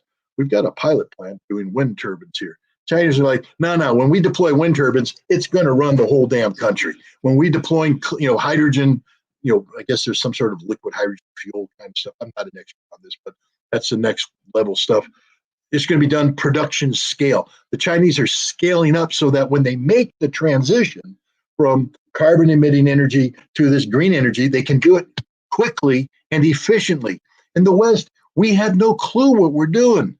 We're shouting that oil's bad, coal's bad. Okay, let's assume for a second they're right. But how are you going to get the replacements for that stuff up to scale if you're shutting down that which powers the economy necessary to bring it up to scale? There's a total inconsistency here, and we're floundering. The Russians are getting better at this too. Again, I think the greatest gift we ever gave to Russia was sanctioning them. We did a couple things by sanctioning them. One, we liberated them from the West and their addiction to the West. In the 1990s and at the end of the 1980s, during perestroika times, etc., Russia became enamored with the West. They thought that was going to solve all their problems. They just be like Mike. And the problem is Mike didn't want them to be like Mike. That's a saying. I think that goes back to Michael Jordan, like right, Mike. Right. And that would have been true with Michael Jordan too, because Michael Jordan was, I don't know if you watched that documentary, he was a ruthless MFer. Like he would break your legs before you got better than him. Anyway, continue. Yeah, well, just talk to Larry Bird about Mike. Yes, Larry Bird was a ruthless guy too. But the point is, Russia had to learn the hard way that the West didn't like Russia, didn't want Russia to be like them. That was the decade of the 90s. And then Russia had to emerge, and it took a while for the Russians to break their addiction. Like an abused, somebody in an abusive relationship, you always want to believe that while they're abusing you, that they love you, that they're coming back for you, that they will change, that the problem's me, not them. If I change, they'll learn to love me. And so Russia was going through this whole thing. You had about 20% of the population, they were stuck in this abused mode. The West if I just change, the West will learn to love me, and then everything will be okay. Well, bam, sanctions came, and the relationship was over. It was done, and it was the harshest divorce yet, but it was necessary because now this 20% of Russian society either left, and it wasn't that many that left. I mean, Russia's 150 million people, and 700,000 left. Okay, and they were all Navalny supporters. Doesn't matter. And most of them are coming back because they realized they made a mistake, that Russia's okay, the West sucks.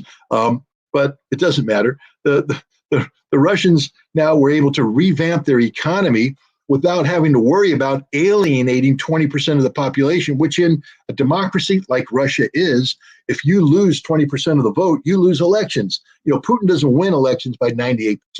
He wins by winning 56%, 61%, 62% of the vote. Like we do here in the West. He doesn't, roll in with the artificial Saddam Hussein, I won with 99.9% support of the people. And so in Russia, if Putin had done something like a harsh divorce with the West economically, he probably would have lost re-election. And the parliament, the Duma, probably would have seen, political parties come in that would change the political direction that Russia's on. So this was a gift for the Vladimir Putin, because one of the things holding Russia back was this 20% of the Russian economic entity saying, oh, no, we need to be thoroughly integrated with the West and all this stuff. Not anymore. It's done. And Putin doesn't get in any political trouble for it. It's all the West's fault. And the other thing that happened was the oligarchs. I mean, Putin inherited these oligarchs. Again, the decade of the 90s, Russia was so far down, so close to total collapse, that people don't understand the level of the miraculous recovery that's taken place under Putin's direction, under his leadership.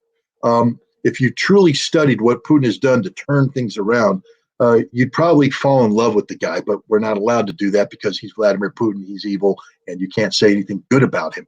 But the man has led Russia out of the abyss, but it doesn't happen overnight. It's not a dictatorship, ladies and gentlemen. He has to actually sit down and work with the people he has. And the people he had at the beginning were these disgusting oligarchs who controlled the Russian economy. And Putin had to bring them under control, but he couldn't really, because the level of control they had was real, in depth. And they were stripping wealth away, taking out, buying yachts, buying buildings, investing billions, putting in banks. And that was also hurting the Russian economy. But Putin couldn't solve the oligarch problem, because if you kick them all out, your economy collapses. That's the opposite of what Putin was trying to do. Enter sanctions. We go around in our genius and we sanction all the Russian oligarchs, and we strip all their money and we steal all their money, and it's over for them. And Putin turns around and says, don't come back here looking for sympathy. You all decide to leave Russia, take your money out, and so stay out. If you come back, understand this: the game's changed. The day of you taking your wealth out of Russia is over. Anything you make must be reinvested back into Russia, and we're not going to let you get away with breaking the rules anymore. Very strict. And so Putin's been able to radically reform the Russian economy, to reimagine it, redirect it. And there's some pretty cool things happening. If you go and take a look at the largest economies in Russia today, let's take Novosibirsk. They have an agency for international development there. It's a quasi-government, it's a sort of a fusion between private industry and government. The idea is to allow foreign investment to come in and facilitate the journey through Russian bureaucracy, basically to simplify things, because the Russians are in the business of encouraging investment. And man, they don't know what to do, because everybody's coming, everybody's investing, everybody's building. I mean, they're stunned. And we in the West, we don't understand this. We have people out there. I mean, my God, we have people out there that still think that Russia's just a big gas station. And so we look at Western, energy figures. I read the stuff they write. I mean, it's hilarious. Russia's economy is shrinking. Did you know that Russia's economy is shrinking because they're running a deficit because there's reduced oil income? Guys, you don't know the Russian economy. If you think there's reduced oil income, you know nothing about the Russian economy. Russia's running a surplus, and it's getting bigger now because the price of oil has gone up. The European Union could not impose its cap of $60. Russian oil selling at $100. They might even give a discount to $80 to encourage people buying it.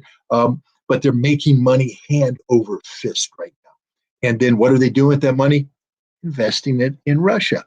I mean, the Russian economy, I wouldn't say that this is a sustainable model, but it's a model that's working under extraordinarily difficult circumstances. Someday Russia hopes that all sanctions will be lifted and it can get back to doing business the normal way.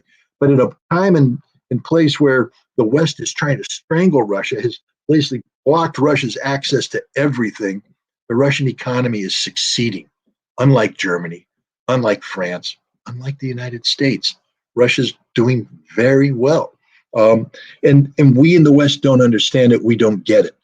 And because we don't get it, we can't imagine policies to deal with it. So we have politicians out there putting forward Russian policies that are so far removed from the reality of Russia as to be useless. This is why Russia no longer cares about the West, because we don't matter anymore. We're not relevant. Even when Russia wants to sit down with us at a table, we don't bring anything to the table but ignorance. And Russia's tired of dealing with ignorant Americans, ignorant Europeans. They have a whole brave new world out there that wants to do business with Russia. There's the whole African continent that needs to be developed. Russia's taking the lead on that. Latin America. And trust me, at some point in time, when Europe's going to come to its senses and realize that maybe being good friends with your next door neighbors a lot better than being good friends with that person that lives halfway across the world. Right. That's blowing up your pipelines. Yeah. Yeah. No, all those points are very well taken. And to that earlier point you made about like renewable energy and green energy, it's interesting because as part of Germany's struggles economically, there's an agency, the LFO Institute for Economic Research, that talked about how Germany's transition to so-called green energy has been challenging and difficult, and has helped precipitate this issue of contraction. And why is part of it is because Germany has de-invested from the real economy, in part because they've cut themselves off from a huge supplier of gas and oil, Russia. And they're not making the connection too that one of the reasons why, let's say, a China, as you said, Scott, can do both, can invest in the real economy, understand that, oh yeah, you're a country of 1.4 billion people, you might need coal, you might need some so-called dirty energy to ensure that that industry continues to develop and develop as rapidly as possible, so people don't, starve, go hungry, don't have jobs, those kind of basic things, and also infrastructure gets built. Germany's not doing that. Germany is not transitioning into a green economy with government support in the real economy. It's not making that transition in that way. It's saying, okay, yeah, we'll just give it to whoever the highest bidder is, and we'll cut ourselves up from probably our most reliable partner in Russia, what could be our most reliable partner, as well as try to go green, which is in German terms, it's just profiteering. And then you mentioned China and the Huawei phone. Well, you'll get a kick out of this. Right after Gina Raimondo, the Commerce Secretary of the United States, went to China, she said, oh, everything went great. We had great talks. Then she goes to the media and says, I'm really disturbed about how Huawei was able to make that nice new phone, that Huawei Mate 60 Pro phone with all self-reliant, the highest advanced chips all on its own. China was able to do it. We don't know how. They must have stolen something.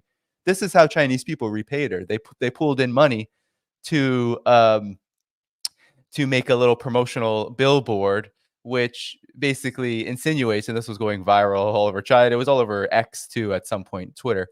And basically saying Gina Raimondo is a great promoter of Huawei phones because she can't stop talking about them. She can't stop talking about how awful they are. And here this tweet says, in 2021, she said that U.S. needs to work with Europe to slow China's innovation rate. And then 2023, she's on billboards in China selling Huawei. Sadly, she's not getting paid. So, I think this just goes to show the absolute absurdity of it all when it comes to the economic consequences. I don't know. It's like, we're dog owners. We tend to think a lot about number twos. Well, with people, you tend not to want to go where you sleep.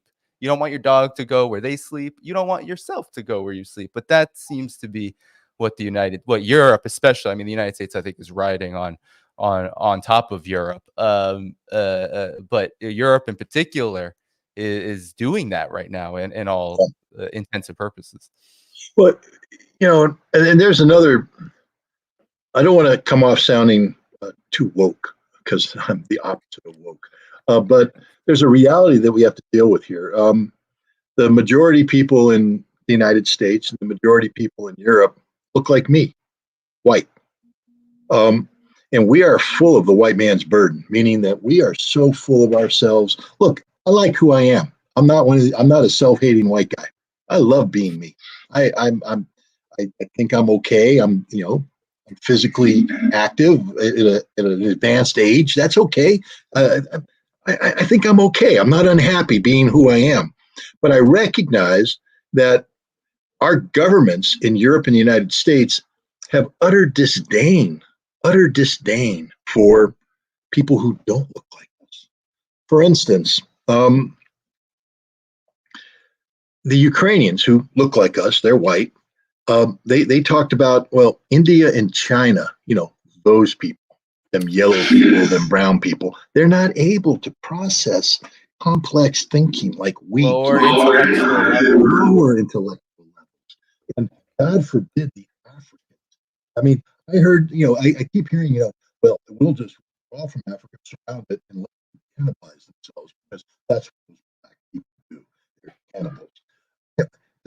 The inherent racism, when the reality is, I was invited to the Russian embassy Oh my God, Scott, you're a Putin stooge.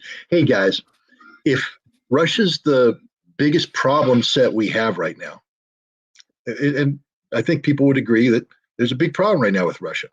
Um, and the only way you solve a problem is to be able to accurately define the problem. Would you A, stay at home and watch mainstream media, or B, go to the Russian embassy, meet the ambassador, meet the defense attaché, meet the various consular officers, and talk to them about these problems and get educated and informed? I went to the Russia-Africa evening. I got to meet not just the Russians, but the Africans and talk to them.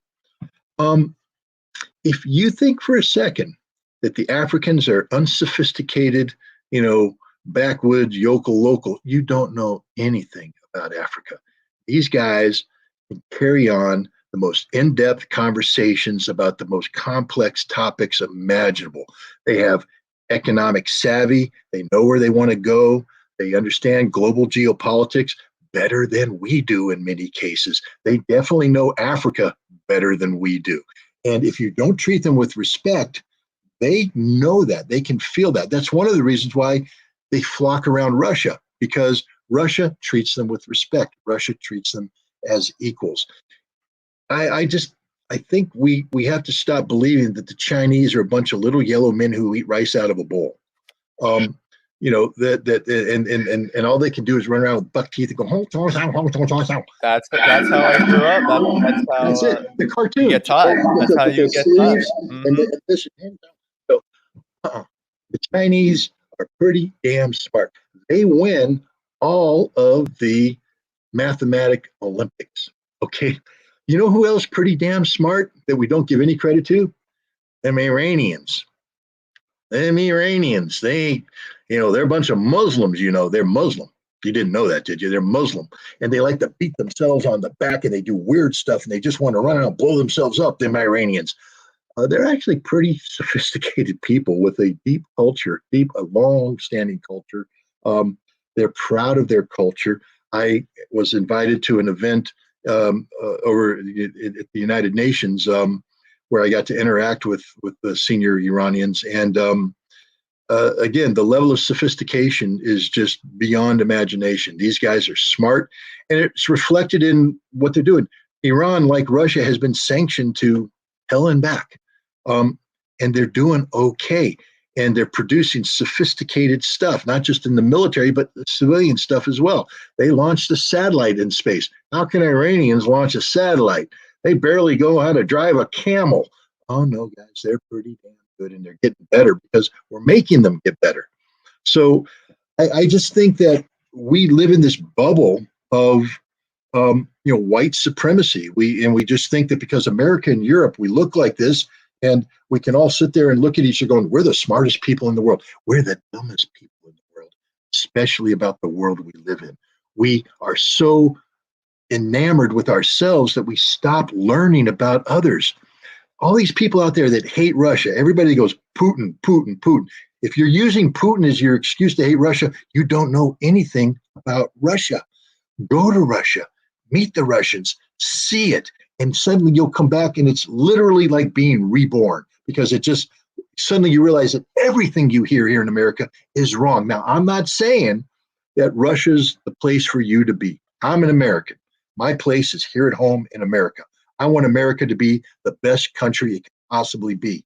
But in order to do that, we have to learn how to live in a world full of equals. Because at the end of the day, we're all equal. There's no such thing as the super race, the superior race. There is no American exceptionalism. There might be exceptional Americans, meaning those Americans who can excel in a global competition. I'll buy that. But Americans are not inherently exceptional. And if we believe we are, what we do is we stop working. We stop trying to earn it because we believe it should be given to us. You know who's not believing it should be given to them? The Iranians. They are super, super smart, very savvy, very sophisticated people, very cultured people. I have been humbled in their presence by their politeness, by their civility, and by their intelligence and by their integrity. I have to be honest, I haven't dealt with with China that much. I'd love to. Hint, hint. Any Chinese officials out there? Go. We gotta get you to go. Yeah. But just because I'm just a curious kind of guy. I want to go to China. I want to meet the Chinese. I want to talk to them. I want to learn about them. I want to be immersed in it so that I can speak intelligently about it. Russia, I did that. I can speak intelligently about Russia. I've been to Iran. I can speak intelligently about Iran.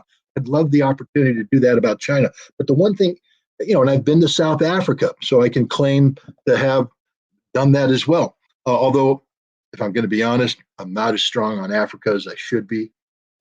Shame on me. But the point is, I want to be. I'm curious, and I don't operate with this mindset that says because I'm American, I'm automatically superior. And when I walk into a room, I should be shown to the head of the table just because I'm American. No, no, no, no, no. To sit at the head of the table, you got to earn it. And you got to earn it through hard work. And that hard work means you have to be an expert in what you're talking about. And if you ain't, you have to sit with everybody else until you become an expert. And right now, America doesn't have the expertise in so many issues, so many subjects. I attend these meetings where they talk about, global geopolitics from an energy security perspective. And the arrogance of the people in that room who, again, all look like me, from America and Europe, about the domination of these multinational oil companies. We're never going to get thrown out of Africa. All we have to do is throw money at the problem. We got money to spend. We throw money at the problem, and them Africans are going to do what we want them to do. Kazakhstan, we're going to control it forever because we just have to throw money at the problem. We'll just come in with money. Iraq, don't worry about Iraq. Money. We're just bringing the money. We'll make Russia, just dangle some money in front of them Ruskies, and they'll roll over and do whatever you want. I mean, what a horrible way to approach life. The first thing is it says so much about you. If you're saying that by putting money on the table, I can control things, that tells me that your value system is based upon wealth, that you don't know a damn thing about poetry. You don't know anything about history. You don't know anything about culture, about language, about any of the things that make life worth living, that create things that you want to spend money on. And when you do this to an Iranian who says, well, money is important, but it's not the most important thing in the world. The most important thing in the world is being true to yourself, true to who you are as a human being. The Chinese, I believe, operate in a similar vein. I know the Russians do. That doesn't mean that they don't. Look, the Chinese are the best businessmen in the world. So don't tell me they don't like money. I've been to Las Vegas. I've seen the Chinaman only floor where the lowest level chip is the $500 chip. I have been to Vegas many times. I have never had a $500 chip. I had. A, not that rich, and B, not that good of a gambler. But the Chinese are up there. They know how to make money. The Russians, very successful businessmen. The Iranians, I wouldn't want to get into a business squabble with them because I'm pretty sure that they would just run circles around me. So I'm not trying to say that they don't care about money. What I am saying, though, is that they do put things ahead of money. And one of the things they put ahead of money is being true to who they are, to their culture, to their values, to their religion, to themselves, to their neighbors, etc. In America and in Europe, it's just money. Money talks. That's it. And that's a horrible way to go around living. And we can't forget that external pressures, hostilities, things like sanctions, as you mentioned, Russia, China too, Iran. I mean, you talk about Iranian, running circles around us in terms of business, having to develop successful businesses, a successful economy amid crippling starvation, strangling sanctions is something that the United States in particular doesn't really know anything about. But we're definitely going to have to get you to China because, as you said, this is 100% true. Like earlier when we were talking about fascists and the NAZIs and all of that going on with the Hunka scandal and how you live near them. I mean, my wife and I, we have a place out upstate, and there's, Scott, upstate New York is full of not just these Ukrainian fascists, but also clanners, the former KKK, the actual KKK. And it got me thinking when you were saying Western Ukrainian women, what they were doing and aiding and abetting these crimes. We remember, what women in the United States were doing during the Jim Crow era, right? This is part of the history. And then why do we learn about China in the way we do? Why do we learn about Russia in the way we do? Well, there's been a long history telling us how to think about people over there in order for things like the century of humiliation to occur. And so Western powers can go trying to carve up China for 100 years, or for, trying to humiliate Russia, suppress it. Oh, Soviet Union comes, you got to suppress it, you got to bring it down. Well, they have to be your sworn enemies at all times. Then the Wolfowitz Doctrine after the Soviet Union fell. You can't allow Russian people to have any kind of hope or semblance of development. They've got to starve. They have to all die out on the streets, because that's the only way we can get rich. So it's on and on and on. And of course, you mentioned Africa. I mean, African continent, 500 plus years of knowing what it's like to be on the receiving end of the most hostile and ruthless attacks from outside powers. And what it took to justify that, what kind of mentality had to be imbued in the minds of Europeans, and then of course Americans thereafter. But all this is to say is that what's really striking now, when I was in China, for example, what's really striking now is that when you go to someplace like China, you experience this in Russia, it's like, the thumbnail says, mess around and find it out. I won't say that word not to get canceled here on YouTube, but NATO, they messed around and now they're finding out. You go to China, you'll see why that's actually happening to these NATO countries. Is people there, they are just fiercely self-reliant. They understand what's going on.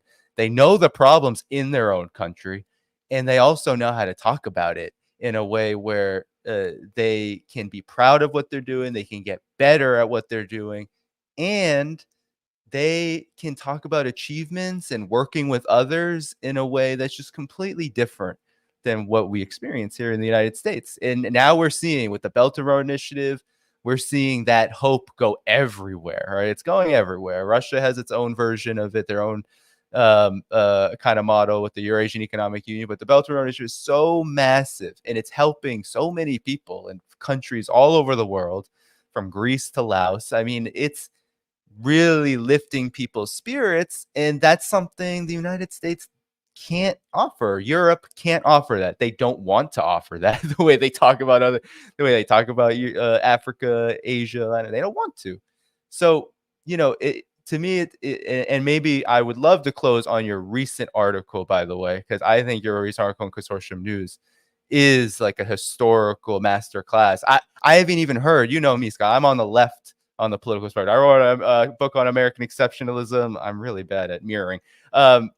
That's, essentially almost like a Marxist screed on what American exceptionalism is all about and how it justifies war and plunder and all of these things that we've talked about here. But when you talk about, and I'll pull it up, and maybe you can just go over its thesis and why it's so important to know this history. You talk about this World War I period and how nobody who talks about Ukraine is talking about the context of this period, and how Francis Fukuyama, the end of history narrative after the Soviet Union, has basically distorted, if not erased, history from the minds of especially the so-called experts that Andrei loves to rail upon, which I actually really love, where Andrei Martyanov just rails on how there's no experts. All the so-called experts are not experts. They're not teaching history, political science garbage, international relations garbage.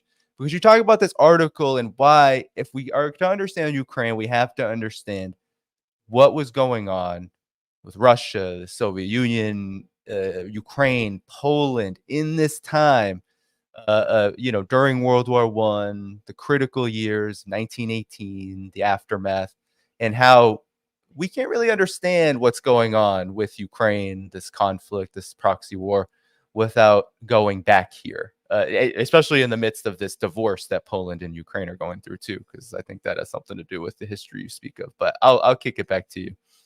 No, it's just interesting that we, with Fukuyama and the end of history, basically he he focused on the ideological competition between the West, the United States, Europe, etc., and the forces of international communism, Soviet Union, Communist China, etc. And basically, with the collapse of the Soviet Union, he said, "We won, and because we are the superior force, we are the height of evolution. There's nothing better than we are. The liberal democracy. Therefore, history is over. Now it's just a matter of the world adapting to us, and we shall move on in this model." And I always operate under the notion. Again, I've said it tonight, I think earlier, and I'll say it again. But you can't solve a problem that you don't properly define, because any solution you come up to this improperly defined problem is no solution at all. You're highlighting Fukuyama's quote. But then I later on I went and I quoted Karl Marx, Right. who speaks about the fact is that history.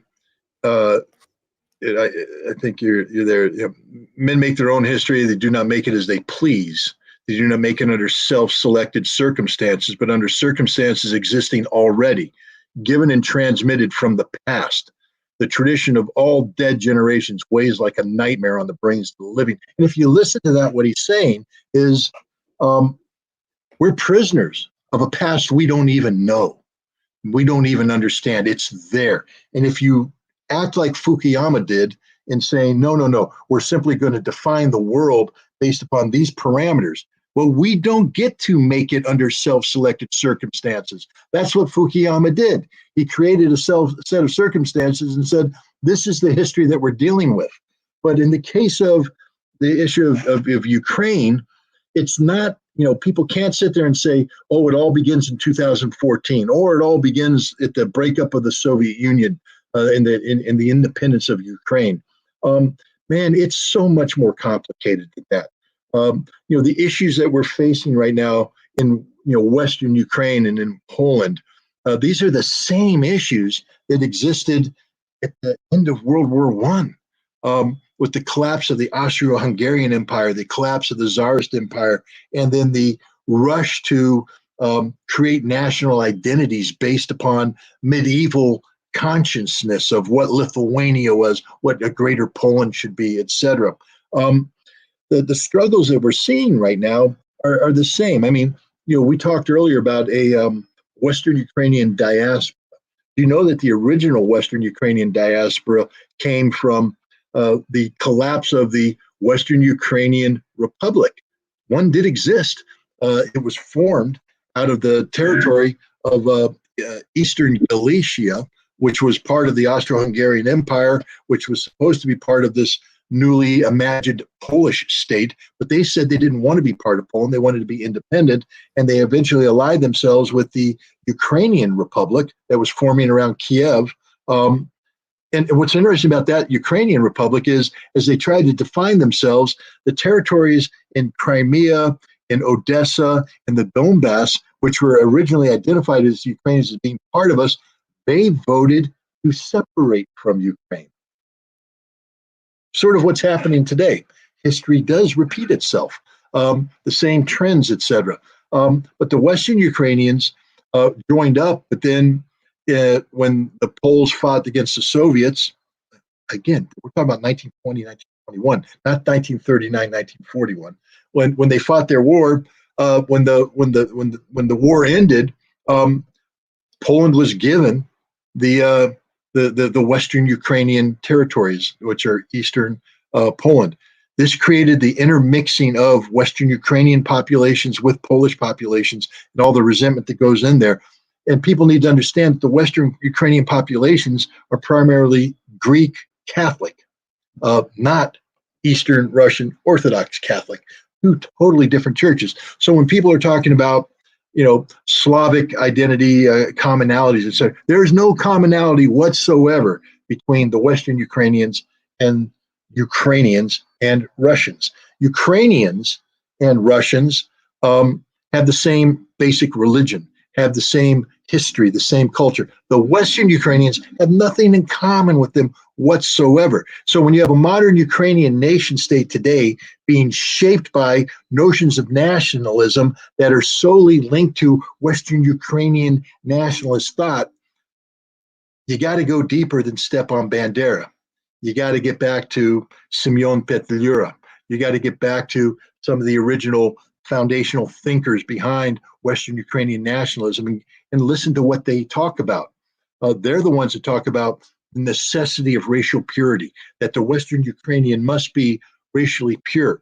They're the ones that began the notion of that they have to not only segregate themselves from the Poles, from the Jews, from the Russians, but they have to kill them to ensure that there's no intermingling. The notion of a Western Ukrainian woman marrying a Pole is anathema to these people, because the child that is produced from that union is a bastard child, no longer a pure child, diluting the national spirit of the collective. Therefore, they must be killed, eliminated, terminated. This is a thinking that emerged at the end of the First World War that carried through all the way to today. So if you're trying to solve the problem of Western Ukraine today, focus solely on, as many people do. Oh, well, it's all about Molotov-Ribbentrop. Really? Right. That's where it began. That's where it began. That's where the problems began. No, guys. It goes back further. And so that's what's the purpose of the article, is to expose people to the fact of the complexity of history and the fact that we are prisoners of this history, and we don't get to define what that history is. It's because history is inconvenient doesn't mean it can be ignored. That if you're going to solve the problems of today, you have to be totally cognizant about the totality of the history, because that's the problem that's being solved. And you can't reimagine it as we talked again in Canada. How do you solve the problem of the 14th Waffen SS Galician Division? Well, you don't do it by reimagining a world where it's okay to be a member of them, because we've created this artificial construct that talks about good Nazis, etc. No. To solve the problem, you have to be honest about what the problem was, and only then can you come to a solution. That's just the sad fact. And so that's right. And I have to, I guess I have to give credit where credit is due. I would never have written this article because I'm not that smart. I know who I am. I had a great conversation with an expert on this article. Actually had its genesis in a larger discussion about Nagorno-Karabakh, Armenia, and Azerbaijan. And I was having a great conversation with a Russian who is an expert in a Russian Armenian who's an expert in this. And we were talking about, he said that, a lot of the problems that exist today come from the incomplete divorce that took place at the collapse of the Soviet Union. And I said, well, what about the incomplete divorce of the Ottoman Empire? And he went, yeah. And so we started having a discussion about that. So originally this article was going to be both about Ukraine and Armenia. But as I started to write, I realized that I can't, if I tackle both, I'm just going to confuse the hell out of everybody.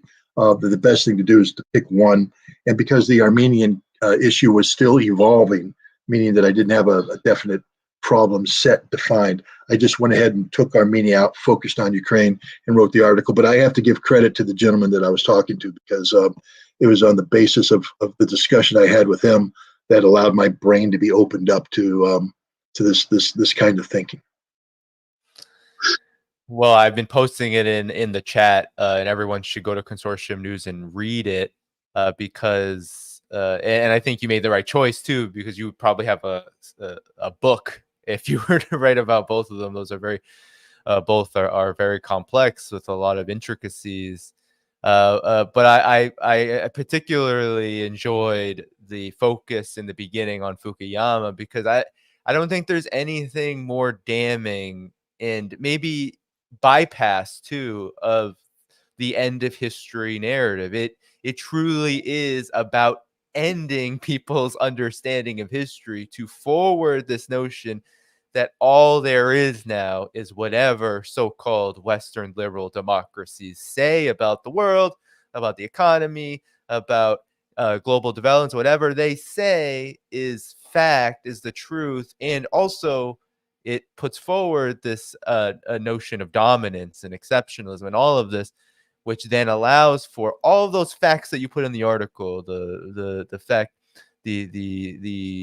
all of the lines of demarcation that were being battled over, Soviet Union and Russia essentially fighting World War I for many years after the formal end of World War I. Like all of those facts, the fall of the Austro-Hungarian Empire, all of this, it goes out the window, and you can't really understand what people are going through, why this nationalism exists, why it is so, hell bent on hating everything Russia. Like we just can't understand it because we're stuck in this notion. Well, this very simplistic idea that in 2014, just all these fascists, these NAZ guys they were just empowered, and that they were, but there were a lot of roots. There were seeds that had been growing for quite a long time. And the thing about Fukuyama too, and look, I'm not here to beat him up. I mean, he's a political scientist, and their job is to put out ideas like this. But the danger of Fukuyama's premise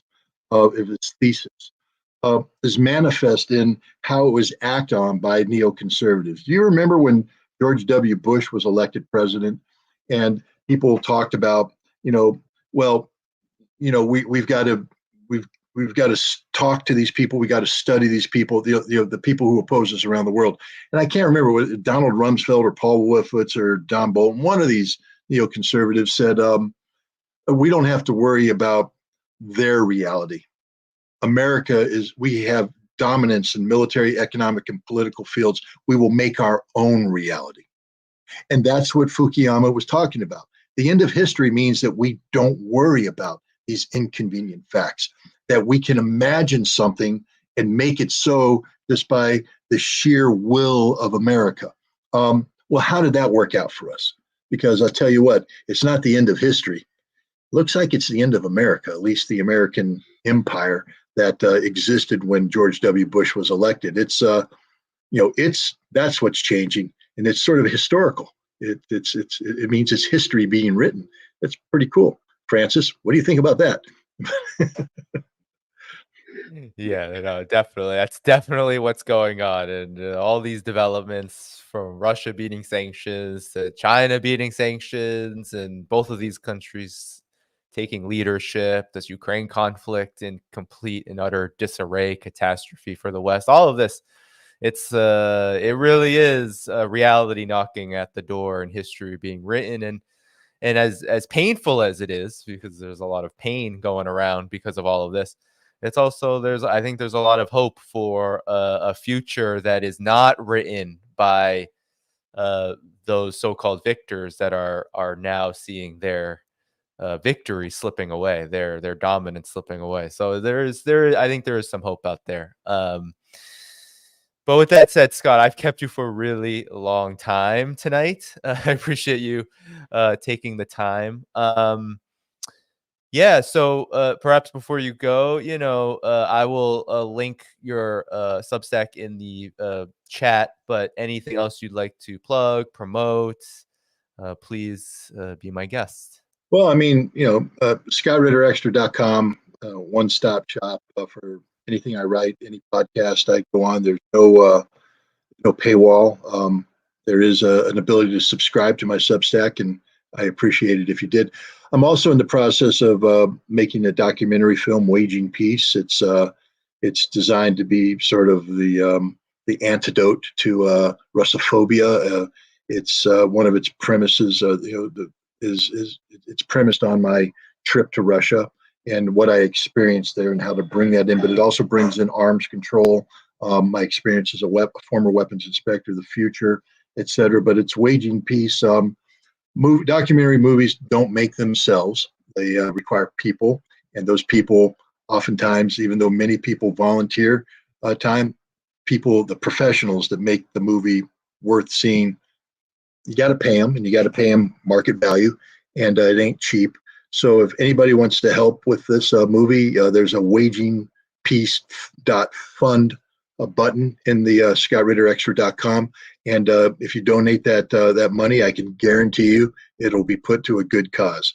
And that'll be getting this film out. And we want to get the film out before the 2024 election. We'd like to get it out sometime in the summer of 2024, so that it can be used to inform people, to motivate people, to encourage people, to educate people. But again, to get it done, we need help. And so if anybody's so inclined, it'll be, I believe, money well spent. Great. And perhaps we can, once it is out and has already been released and all of that, maybe we can organize a screening on this channel and make it, Q&A. What I can say, I can't say too much because it hasn't happened. So you never want to promote something that you don't know 100% it's going to happen. But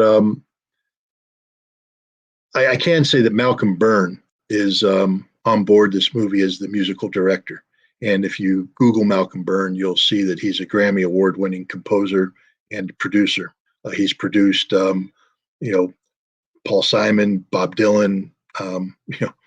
He's done a lot of. He has a show that I have yet to go on. I know you've been on it. I need to go on it. You need to go on that show. Yeah. He's out in Kingston. No, I really want to. It just hasn't worked yet, but no, I'm definitely going to. Yeah, the long way around on Radio Kingston Sunday nights from 8 to 10. I would strongly encourage people to. But we're working on a very cool project related to the movie that could result in very unique music videos that we hope can be released as sort of like a trailer to the film sometime this spring. But if it goes the way that we hope it goes, I think people will be. I think it'll be a shock, but it'll be a good shock. People will be like, "Holy cow, that's cool!" And so I'm optimistic about that. Great. Well, Scott, it was great being with you. We'll have to touch base in November. I'm actually heading off to Vietnam in a week for like 3 weeks for the first time. So plenty to talk about, hopefully. You're going to Vietnam? Yeah, I'm going with Vets for Peace, actually. Nice. Yeah, that's another country that I'd love to go to. Just my father spent a lot of time in Vietnam. Was a very big part of my childhood because so many of my relatives went there and fought there. We hosted a Vietnamese refugee family in 1975 after the fall of Saigon, and so that's another country that that is on my bucket list. It'll be my first time, and well, I've had no connections with Vietnam. I was able to meet a contact after the UN Security Council speech I gave, who was able to hook me up with a visa exemption, so I can go like in and out until 2028. So, but I do think, Scott, I mean, I'm going with Veterans for Peace. They do a tour every single year. It would be great if you wanted to go next year. I'm sure they would be like happy to to have you come. Yeah, so I'll let you know how it is and how it goes. Right. I'm sure it's have a good trip, safe trip, and come back with lots of good stories. All right, cool, and we'll be in touch. Thank you so much, Scott. Have a good evening. Sleep well. All right, you I'll too. Talk to you soon. Bye. Thanks, Tim. All right, everybody. That's all for tonight. I'm just going to do a few announcements before I head out. So as I said, yes, next week I fly out in about 1 week exactly. And so there will be no streams until the beginning of November, depending on what kind of shape I'm in. I get back at the very end of October. And there will be video clippings. I've been really pushing. So for those who don't catch the streams, I usually do video clips. And so I'm going to be publishing a bunch of video clips over the course of vacation, hopefully getting some video content out, like pre-recorded stuff, interviews, I'm hoping, with a few people, give you some footage of Vietnam, all that good stuff. Similar to how I did in China. Hopefully I'm a little, it's not something I do very often. I'm not like Alex Christoforou. I don't have the same kind of stamina yet. But I will get there. It all depends if I can travel as much. Well, he is abroad. So I need to build up that stamina. But I will be getting you original content too from there. Definitely, I have plans for that. With that said, of course, as Scott said, these things do cost money. This trip does cost money, require donation, which I was happy to give, plus the cost of the trip. So please do, plus updated equipment, because as I said, I've been raising money for equipment. So please do support this show on Patreon at patreon.com/DannyHaiphong. The best way to support this program. There's annual options. You get to suggest questions to guests. I missed, unfortunately, the Patreon question today. Just did not have time for it, but I will get that to this panel. Will be back. And so there will be other opportunities to ask them questions, but it came in a little late as well, so I wasn't able to see it. But please do subscribe there. You get other perks as well, a free PDF copy of my book that is sitting above my head, right over there, right there. You get a free PDF copy of that book and a lot of other things, audio of my episodes, etc. And with all of that said, there's Patreon, Substack. Subscribe for free. You get good notifications there, archives of my articles, and there's also annual and monthly options to support financially, monetarily. Be sure to hit up Buy Me a Coffee and PayPal if you're more into one-time options. And last but not least, be sure to go to my link tree, which has my Telegram channel, t.me/DannyHaiphong. Follow me on Telegram. That is my backup. And last but not least, I want to say hello to all Rumble viewers. And I want to put in the chat my Rumble channel. I'm going to do this every stream. Okay, so follow me on Rumble. There it is. Hello to Rockfin as well. Thank you so much for the Rockfin tip, Christopher. Rockfin as well is a great place to follow me. Just search my name in both of these platforms. That's an easy way to find me. But before I go, I'm going to shout out the super chats, okay? And then I'm going to head out. But first, I want to say hello to all the Patreon subscribers. Oh, YouTube membership. Can't forget YouTube membership. You can become a YouTube member at $4.99 per month to support this channel. So I'm going to go over the super chats. They were so generous today for this wonderful panel. I want to say again, thank you to Garland Nixon, Andrei Martyanov, and Scott Ritter. They truly are gems when it comes to talking about world developments. They keep it professional. They keep it fiery.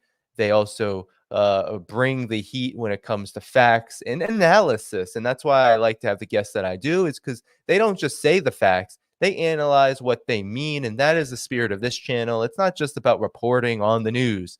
It's about understanding what that news, what that information is really telling us, how we can develop our understanding and our capacity to change global affairs with information. Scott always says on his 2-minute topics and other videos, knowledge is power.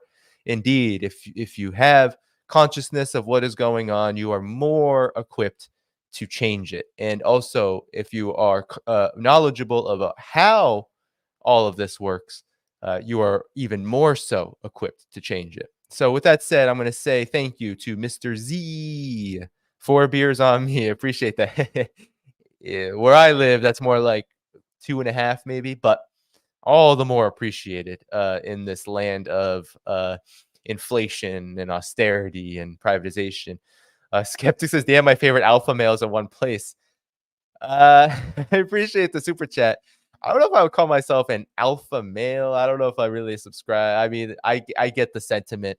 I really appreciate it. I like to think I'm a powerful person, but I try not to think in those terms. I more so think of a different kind of leadership, a different kind of assertiveness, one that's more about just who we are as humans and who we are as people imbued and embedded in a system, a class system, an imperial system, and how we assert our power in destroying that system and making a new one.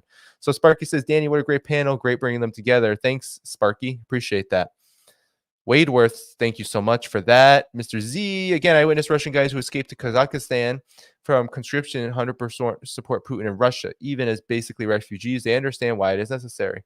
Very interesting. Kazakhstan is a very interesting country. When I was in China, I met representatives from the Kazakhstan government at the dialogue on exchanges and mutual learning among civilizations, and this the Kazakhstan, these people, they know what they're doing too. I mean, this region is changing a whole lot in the multipolar world. There's a lot of forces in Kazakhstan that are really aligned with that development, getting closer to Russia and China, and the enthusiasm of the Belt and Road Initiative in Kazakhstan is on high. I mean, the United States desperately wants to stop that.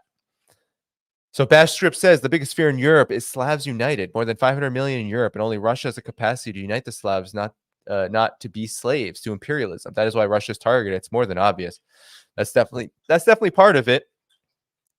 I think, when it comes to the old understanding of like liberatory nationalism, things that like Lenin talked about, like to understand yourself as a nation, especially an oppressed nation, can then be a liberating force in this overall struggle. So indeed, Europe loves to subsume nationalities, erase them, and then create a bond and so-called European identity, which then has the effect of subordinating, because the actually nationalities are not erased, they're just oppressed, and that leads to huge problems within the society. And of course, when you have Europe as the biggest part of NATO, bombing countries, causing mass migration, you really do need to essentially throw out nationality as a marker beyond Europe. Everyone else doesn't really matter. Everyone else is just disposable, right? Every other nationality is disposable. It's all this diversity, all that crap that they spew, the liberals spew, all the culture war stuff that maybe people on the other side spew. It doesn't matter. What matters is the policy. That's all just smoke and mirrors language.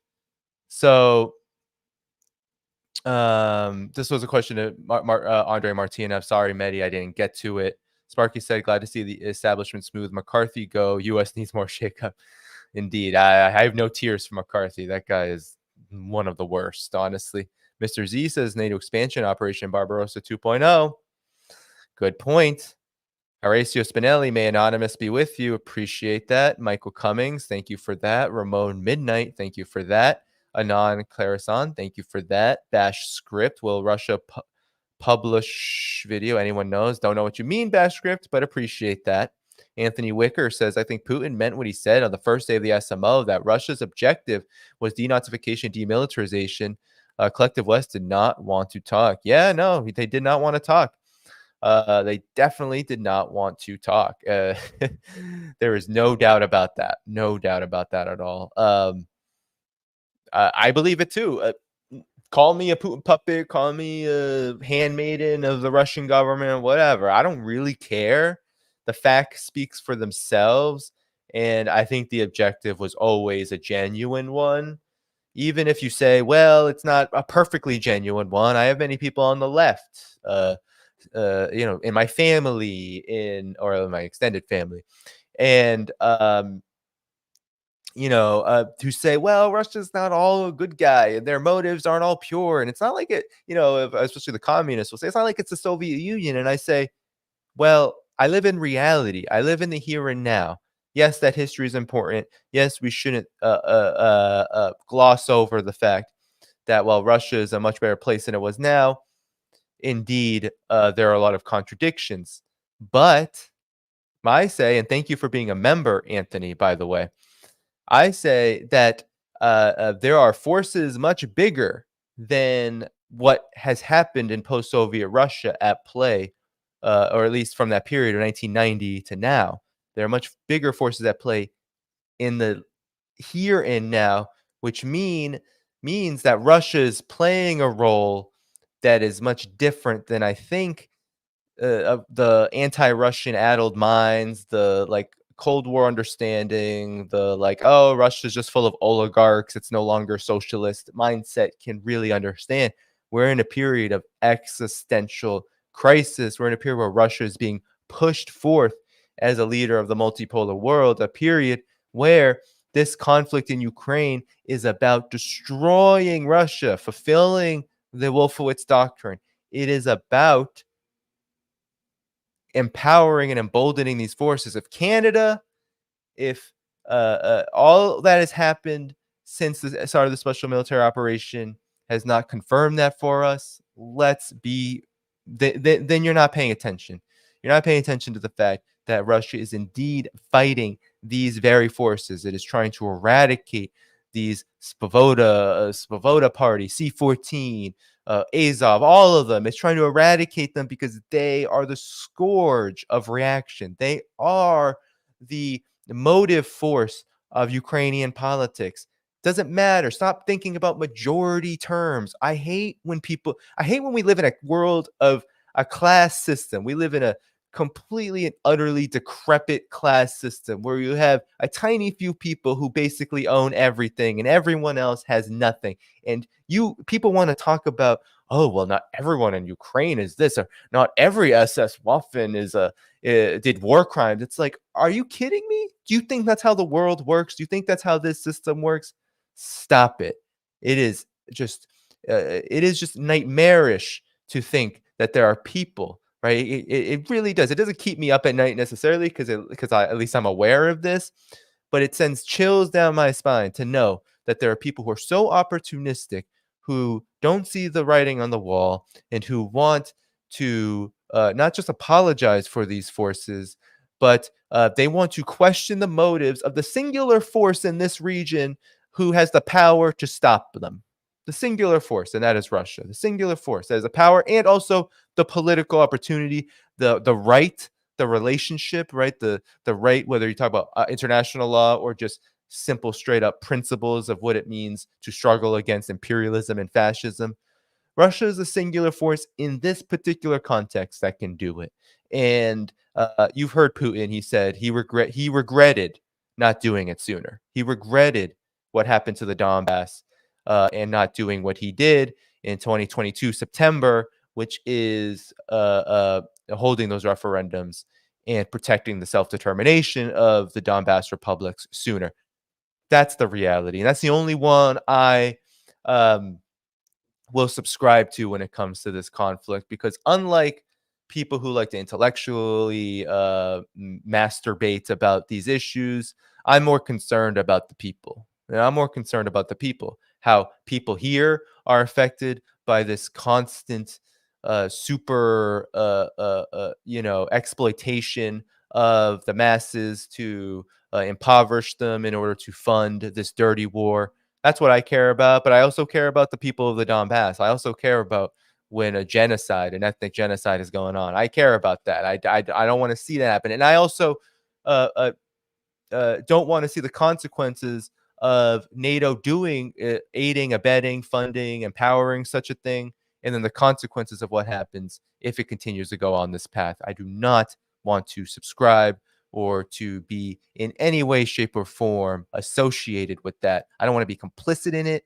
I don't want anyone to see my words as anything but completely opposed to it, and also my actions too. I don't want to be wearing, like I see some protesters out there, they'll wear yellow and blue flags. I don't want to see any of that. I don't want to see the Ukraine flag. I don't want to see any of that, because you just don't understand the moment we're in if you think that playing conciliatory, playing nice, playing playing all-sidism, all this stuff is what's going to get the job done. You're deluded. You're living in a fantasy. You're playing at politics rather than being truly engaged with them. But anyway, this thank you, Anthony. You're a member and you got me fired up, so I'm not surprised by that. Thank you for being a member. Dream of a Hive says the truth is being censored in the UK. Rumble being gone after what hope for truth if alternative news ends up being censored. VPNs will not be the answer. Yeah, no, this is troubling. This is troubling. I've heard about this ban. I got to Rumble late. I do regret that to a degree. As a one-man operation, I often have a hard time. I got to Rockfin late. I got to all these platforms late. These platforms, they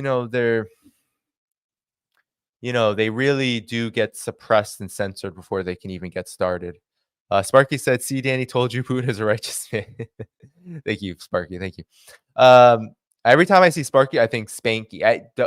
I don't want to hear any references about that. It's just the R and the K are so close. They often form, not to say that anyway. Dream of a hive says, if Russia is a gas station, the West is going to be the person who cleans the toilet in that gas station. Nice.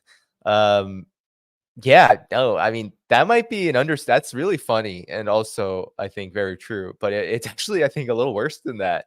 If Russia's the gas station, I don't know. I don't know how to characterize what the West would be.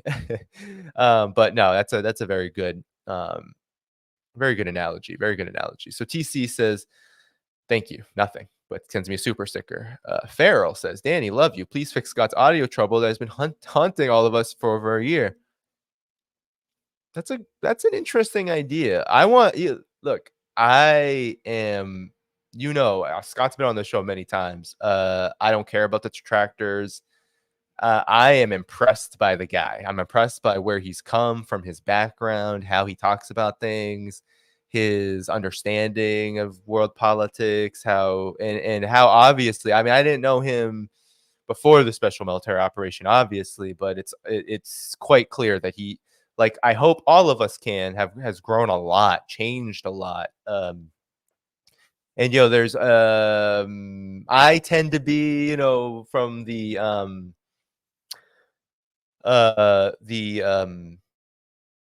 I guess you could say sentimental activist to the therapist, to all of that in me. I have a deep spot in my heart for people who truly make transformational changes in their own worldview and in their own way of living, to live for something bigger, to come from hard circumstances or potentially circumstances that could turn you into a monster and then come out and literally be the opposite of that, like an agent of transformation. Like that, to me, I gravitate toward that. So I really don't give a flying F about what people say. I delete the comments. You talk about all these ridiculous smears all you want. I'll delete them every single time. But that's an interesting idea, Farrell. Maybe I will bring that up. I definitely want to help if I can connect him to people in China, because I would love for him to go to China. I think he would have a blast. I think he would love to do people to people with them. I want more people to people exchanges to China anyway, and I don't see any better person to go than someone like Scott Ritter, who his trip to Russia obviously was really critical, and I think China is just as important to visit. Sparky sorry, Sparky. Ironically, the people, you're very generous though, Sparky, so I am so sorry if I and you have a beautiful dog, it looks like, in your picture. Sorry if I am saying Spanky. Ironically, people claiming Western superiority aren't very impressed with themselves as individuals. No, they are not. They're not just mediocre, because I've heard that. I've heard people say they're mediocre. I think it's worse than mediocrity. I think they are actually despicable. Like, they're despicable, puny, backward filth. Like I was cleaning. I let the thing that holds my sponge on my sink get kind of moldy because water gets trapped in it, and it was really hard to clean. And I tend to think of these people who claim Western superiority as that filth, that mold growing in those moist crevices that are hard to dry when a sponge is literally holding moisture. I tend to think of these people like that. They're the mold that you got to scrape up, you got to toss it out, and you gotta clean up the mess. That's how I think of them. So, sorry, Iranians are super smart, says Farrell, and carry very many engineering facilities in the West, faculties in the West. Love you, Dr. Lot Shafai. Thank you so much for that. Yes, no, I know Iranians have a huge, especially in that part of the world, the Farsi speaking in Iran, the Arab world, even Palestine. You see it. I'm so bad at this, the mirror thing, on my left side here. My Palestine painting, and every Palestinian I've ever met in America, in the United States, literally usually hails from like either a highly educated family or is highly educated themselves in like fields that most Americans I know would never touch, right? Like engineering, just these things I can't even name. You know, Scott Ritter was having a hard time naming that technology that China is advancing in. Yeah, I can't even name these fields that they are studying because, you know, medicine, things like that. It's incredible. It's incredible what people like Palestinians who are so, who are so oppressed, what they've been able to do despite that. You know, they were talking about Israel earlier with regard to that Hunka situation, how Israeli I'm not surprised that Israeli organizations are not coming out against what happened with Hunka, because to be honest, there isn't really that far of a big of a difference between Zionism and the and the fascism and the Naziism or Nazism that people like Hunka represent. There's not really that much of a difference. They are just their own brand of Western superiority that eventually leads to fascism in whatever form, and Zionism is one of those, in my opinion. So I am not surprised. I didn't have time to get in my comments. I try to let my people speak, but that's my opinion. Sparky says maybe the West is being condescending enough toward the rest of the world. Maybe not. Thank you so much, Sparky. Summer of 1970 says, great show. Thank you. Here is Sparky. By the way, Zelensky can identify as whoever religion he wants. My point in time at that time was mainstream media projects of religion. Yeah, they do to protect NAZIs that he's never. Yeah, you're right. Actually, Sparky, I take back. You know, I know I was a little. I think because to address that, we'll get some real trolls out there. Be like, "Why are you questioning Jewishness?" You know, anti-Semite. But you are 100% right. Zelensky has never ever. You would think this is the script. This is the guy who literally lives off of script. He is a puppet. He is out there to, he's a TV guy. He's an entertainer. He is there to promote this conflict in a way that gives us the illusion that Ukraine is democratic, that Ukraine is superior. You would think with all of the denazification talk by Russia, with all of the opposition that narrative has garnered from the West, right? Oh, that's not true. Putin's not doing that. Russia's not doing that. That's overblown. They don't really exist. Oh, hey, they exist. There's like 10 of them. Oh, maybe there's 800. Maybe we talked about it in the past, but we don't talk about it all with all of the hysterical mental gymnastics that have been done by the West. You would think Zelensky would just come out and say, look at me. I am Jewish. I was one of the biggest targets of that hostile ideology. I was one of the biggest targets of fascism, or at least I hail from a people that have been. So you can't say nothing, or you can't say anything about me. Well, I think I know the reason why he doesn't do that, Sparky. And the reason he doesn't do that is because if he did, the people who really have power, these fascist paramilitaries, these Azov, C-14s, I think they'd have his head. That's my opinion. That's why he doesn't say anything about them. That's why he empowers them. That's why he gets rid of the entire opposition against the. I believe that we might not see him. These people are no joke. The Meritovitz, all that stuff, killing Dugina, these are the people who do it, right? Like inside of Ukrainian intelligence, armed forces, National Guard, whatever you want to call them, wherever they are. That's who does this stuff. So Zelensky probably wants to see another day.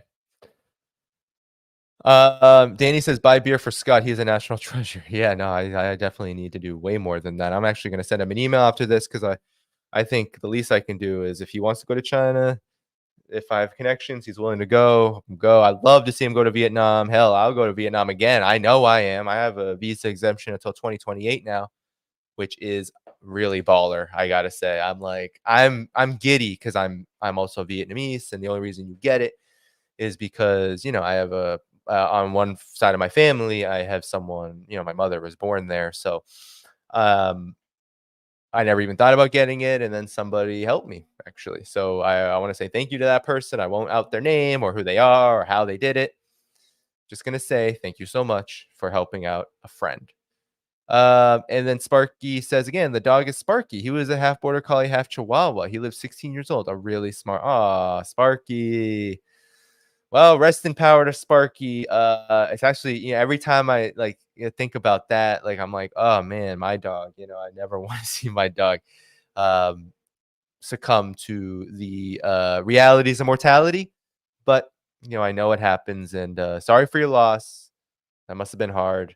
Sparky must have been a great dog. I'm hoping the half and half helped Sparky tame some of those incredible work dog behaviors that can be hard for people to manage. Maybe not though, and you're just like super intensely talented and have the time commitments to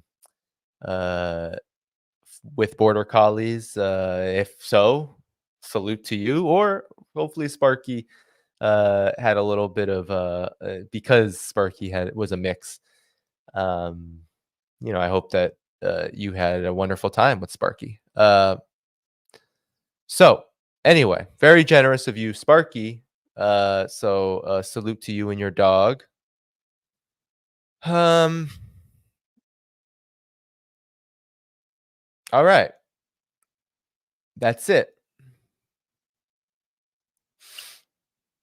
That is all.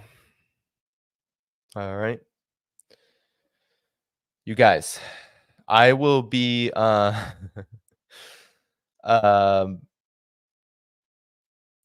will be back probably Sunday for a solo stream, likely. Streaming is going to get, of course, less and less. I'll probably be back Sunday for a solo stream. Oh gosh, we have okay, we're in October. So Sunday likely night for a solo stream. I'm going to take the next 3 nights off. I got some business to take care of for the trip. And then after that, there might be time for one more, but maybe not. So with all that said, you know, we're about 1 or 2 more streams to go before I go to Vietnam. Saker Papa says, you're doing great with Eugene. Give yourself. So I actually have. I've been a very proud dog dad of late. I've been like, wow, this guy is he is doing amazing. Maybe I'll show you. I think I can switch the camera. I took way too how should I say? I made it way too complicated thinking I had to use my camera over here. I can actually switch it. So I'll give you, before I leave, I will give you a shot of my dog sleeping from afar. You may or may not be able to see him. There's a water bottle blocking him, actually. But I will see. So before I go, of course, patreon.com/DannyDhaiphong. Support this work.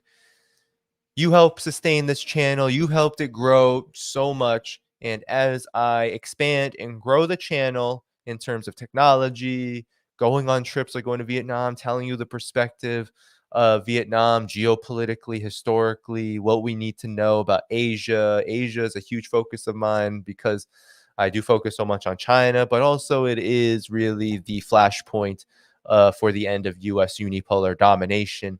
So I'm going to Vietnam for 2.5 weeks. That trip costs quite a bit of penny. And please do support on Patreon, Substack, buy me a coffee, wherever. Links in the video description to help support this work. And of course, I want to thank everyone who viewed, everyone in the chat, all the moderators. Thank you so much for doing all your great work and help. I might need to enlist more moderators soon. Thanks to everyone, of course, in the super chats. Thanks to all the YouTube members, Patreon members, Substack members, YouTube members who viewed today.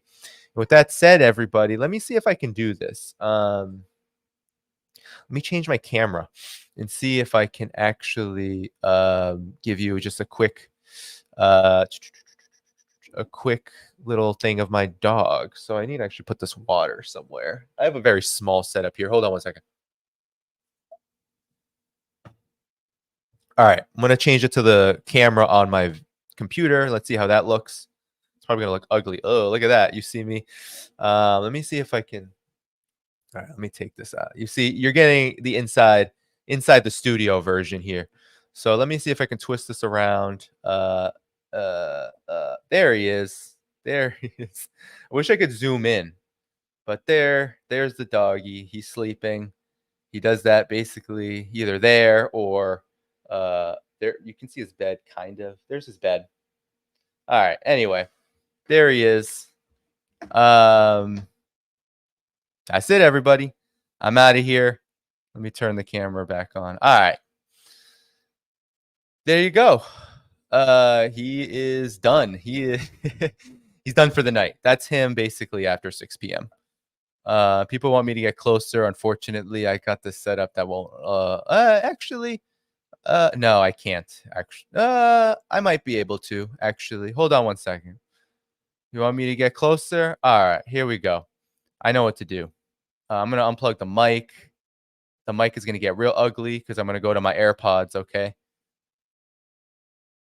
AirPods mic, they're probably gross. Sorry about that. And I'm also going to switch the camera.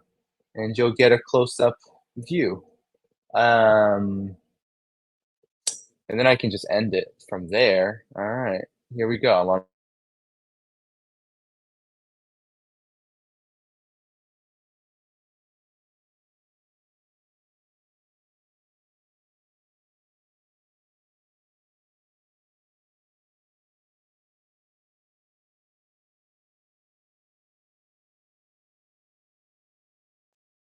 All right, I lost internet for a second because I was plugged into Ethernet.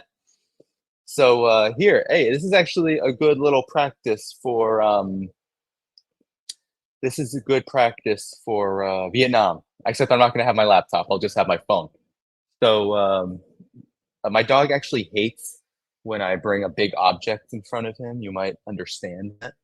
So I'm just going to sit down here. All right. Here we go. I'll turn the computer to him. And there he is. There's the boy. What's up, buddy? He's like, what are you doing? Why are you doing this? So there he is. There's my guy, my favorite boy. It's my son. He's a very good boy, very sleepy boy. And there we go. There he is. He's a good guy. It's funny. He can look really small. He's like pretty much a medium-sized to large dog, but he can look really small when he's sleeping. And then when he's like walking and stuff, he looks much bigger. But there he is. So people are saying the sound is okay. So yeah, this is who I spend a lot of time with this guy. People say, am I taking him to Vietnam? No, again, people may know who've had dogs. You know, it's a real challenge. It's a real challenge to take dogs. I would never do it. I would be so scared he would die. I mean, dogs die on planes all the time. Not only do dogs die on planes, but that's a traumatic experience. I'm not trying to put him through that. So we've hired a sitter. The sitter seems really good. They've done one. The sitter has done one night, and so he knows the sitter, and he's too big. Somebody said, "Buy your doggo some treats." Yeah, he's too big to bring on the plane, but nor would I want to. That's planes, man. It's not going to be a luxurious flight. It's coach. It's economy seat, whatever, and whatever they call it these days. And yeah, so he'll have a sitter for 2.5 weeks. It's not the longest we've been gone. We were gone probably that much longer to Europe, and he was fine. My wife is coming with me this time on the same delegation. My wife is, has been an activist, labor, communist, anti-war for longer than me. So she's coming with me, and maybe I can convince her to come in a video. I don't know. She's smart as hell. But with Eugene, yeah, no, we're not bringing him. He's got a sitter. It'll be fine. the sitter is willing to work with me. I'm pretty. You see how I do this channel. I have the stories. I have the topics. I don't like coming in unprepared. Similar with dog sitting. I don't like saying just take care of him how you will. I've been giving a lot of guidance, maybe a little too much guidance. I feel like I'm a little annoying. But at the same time, it's like I've got to. I just need to feel comfortable. Like I have. They said, Eugene had separation anxiety. It's basically gone. I've working through that was like that is something else to train out separation anxiety, guys. Believe me, that is no joke. That is rough stuff. It is commitment and work and taking time and doing it right. Handling your own emotions as setbacks happen. And his separation anxiety was like whining and howling. Luckily it was never, there was some destruction. This really nice pillow, when we first had him and he was adjusting, he definitely, you see that? That was him. So when we first got him, there was a little destruction, but not really. That was the extent of it. It was mostly howling and like not barking, like, oh, roof, roof, roof, but like howling, like, roar, roar, roar, roar. It's just, you would think, oh, it's funny, but I live in an apartment building, not funny. I don't want to get evicted.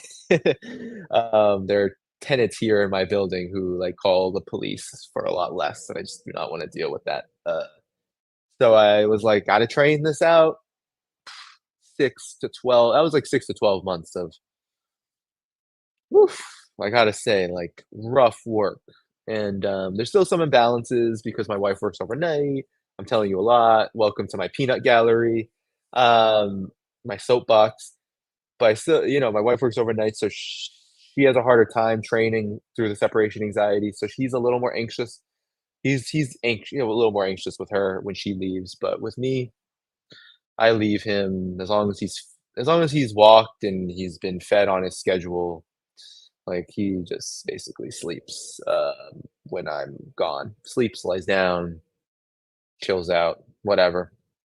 And so I don't know. Great. Yeah, people say you will miss you. I can't do anything about it. You are true. You are true. You are so true. So anyway, I still got 3,000 people listening to my soapbox. That is quite impressive. I gotta say, this is a great community. I can't wait to go to Vietnam. I'll definitely do like some Christopheru type videos along with some interviews. I have someone I know. I have a couple people I know. There's some of the people in the delegation I know, but some people I'm trying to connect with as well. Some people said connect with Luna Oi. I am planning to. With Luna, though, I don't know if we're going to do a video. We'll have to see if she's up for it. I don't know. But maybe a photo or something, right? Like, I'll definitely try to meet her in Da Nang because I'm going to Da Nang.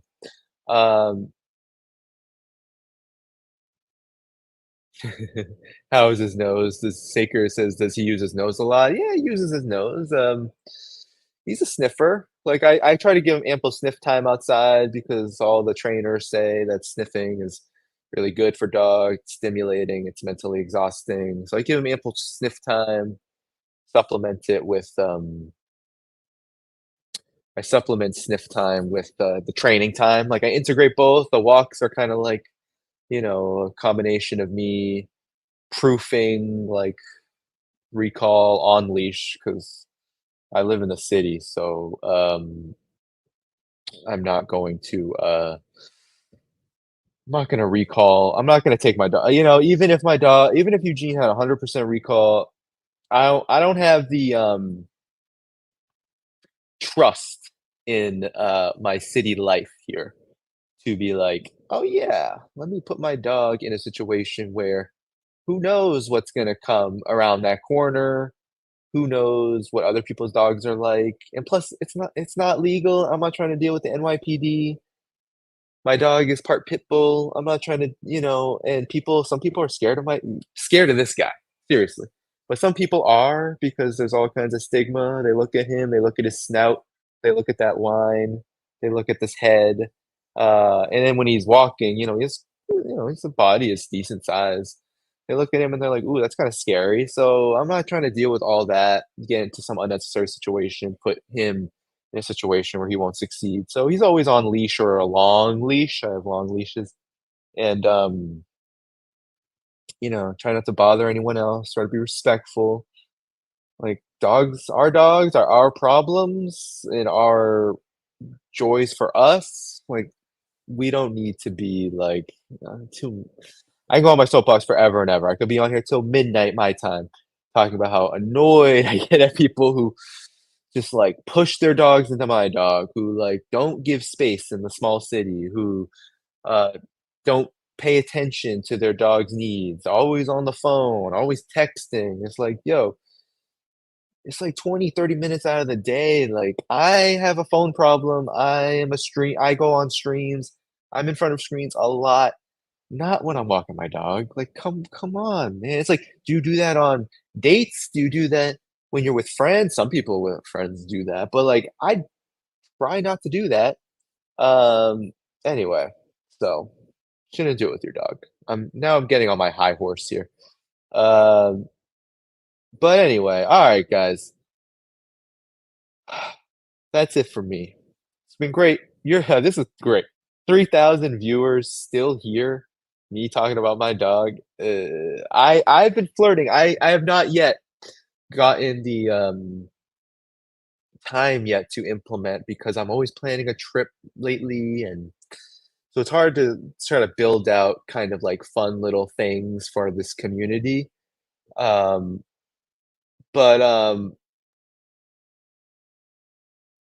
that's really good, Sparky.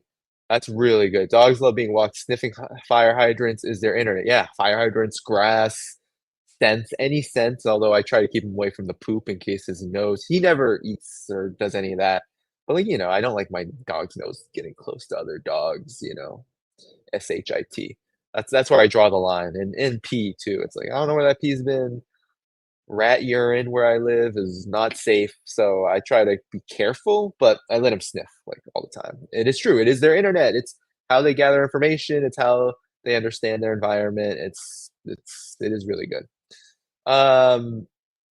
If you ever talk about dogs in the working class I'm in, says Sacred Papa, I would do that. I need to do some things for people who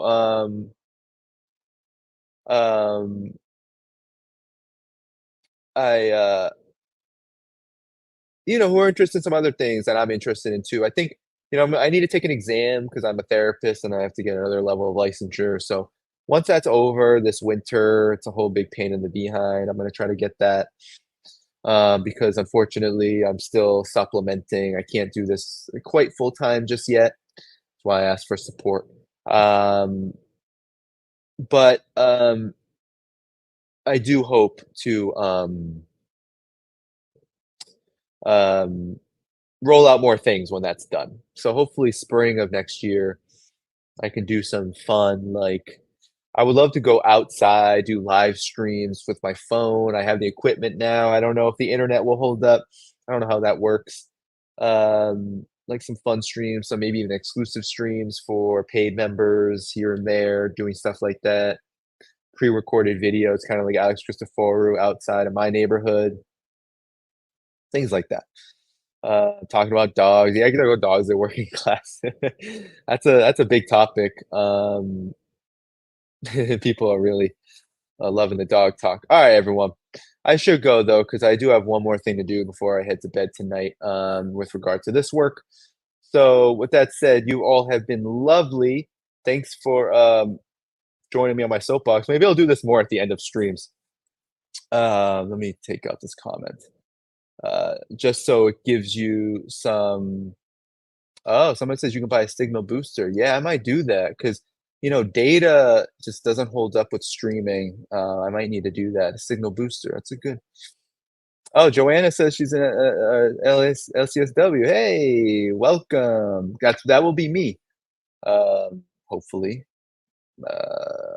February 2024. Although where I live, they just, man, private contracting. A freaking scam, man. Government services that are private contracting, you know that. I mean, you know what I'm talking about. It's like we don't have a government. We don't have a government for the people, and it's always just contracting out, privatizing itself, or shall we say, it's being privatized. So the test taking company changed for my jurisdiction, and now I've got now I have to reschedule my exam January 2nd, 2024, and then take it. It sucks. But anyway. Oh, look for Christine Noble in Vietnam. Irish woman had a hard life and is now dedicated to helping children. Interesting, CR. Interesting. Thank you. Thank you for sharing that. In any event, everybody, thank you so much. I gotta go. It's been 3 hours. It's been great being with you all. I'm actually gonna check one thing before I go, because if I oh, this is tough. I'm actually gonna stay for a little longer because I have to actually delete a stream if this is gonna save, and I need this to save. I need to delete a stream. There we go. All right. In order for this to save, because I need the storage space opened up. All right, everybody. Cheers. 3,000 people still here. Thank you so much. I hope you appreciate. I don't even say I hope you appreciate this work. You obviously do if you're still here. But I hope you get something out of it. It's been an honor. It's been a pleasure. You might see me one more time Sunday, likely, for a stream. Maybe even one more time after that. It just depends on the shape of my work coming up for this trip. Before you go, of course, hit that like button if you would be so obliged. You haven't done it yet. Hit that notifications bell. Hit that subscribe button. Subscribe on Patreon, YouTube, Substack. You can do Buy Me a Coffee. You can do PayPal. All those are great options to support this work monetarily. Eugene says bye. He's actually in slumber. I don't know if you can tell. He's in REM sleep. He does not care that I'm speaking this loud in front of him. He looks like a little possessed dog. I don't know if you can see the whites of his eyes as he's dreaming about something. Someone says, what's an LCSW? LCSW, licensed clinical social worker. That gives me the ability to actually do therapy on my own. Love these post-show musings, says Dehako. If I probably butchered your name, I'm sorry. Anyway, good night. Take care. Thank you, Desert Mantis, Wear Pilgrim. I think Joe at OWS. All of you moderators who I missed, maybe. Take good care. Good night. Bye-bye.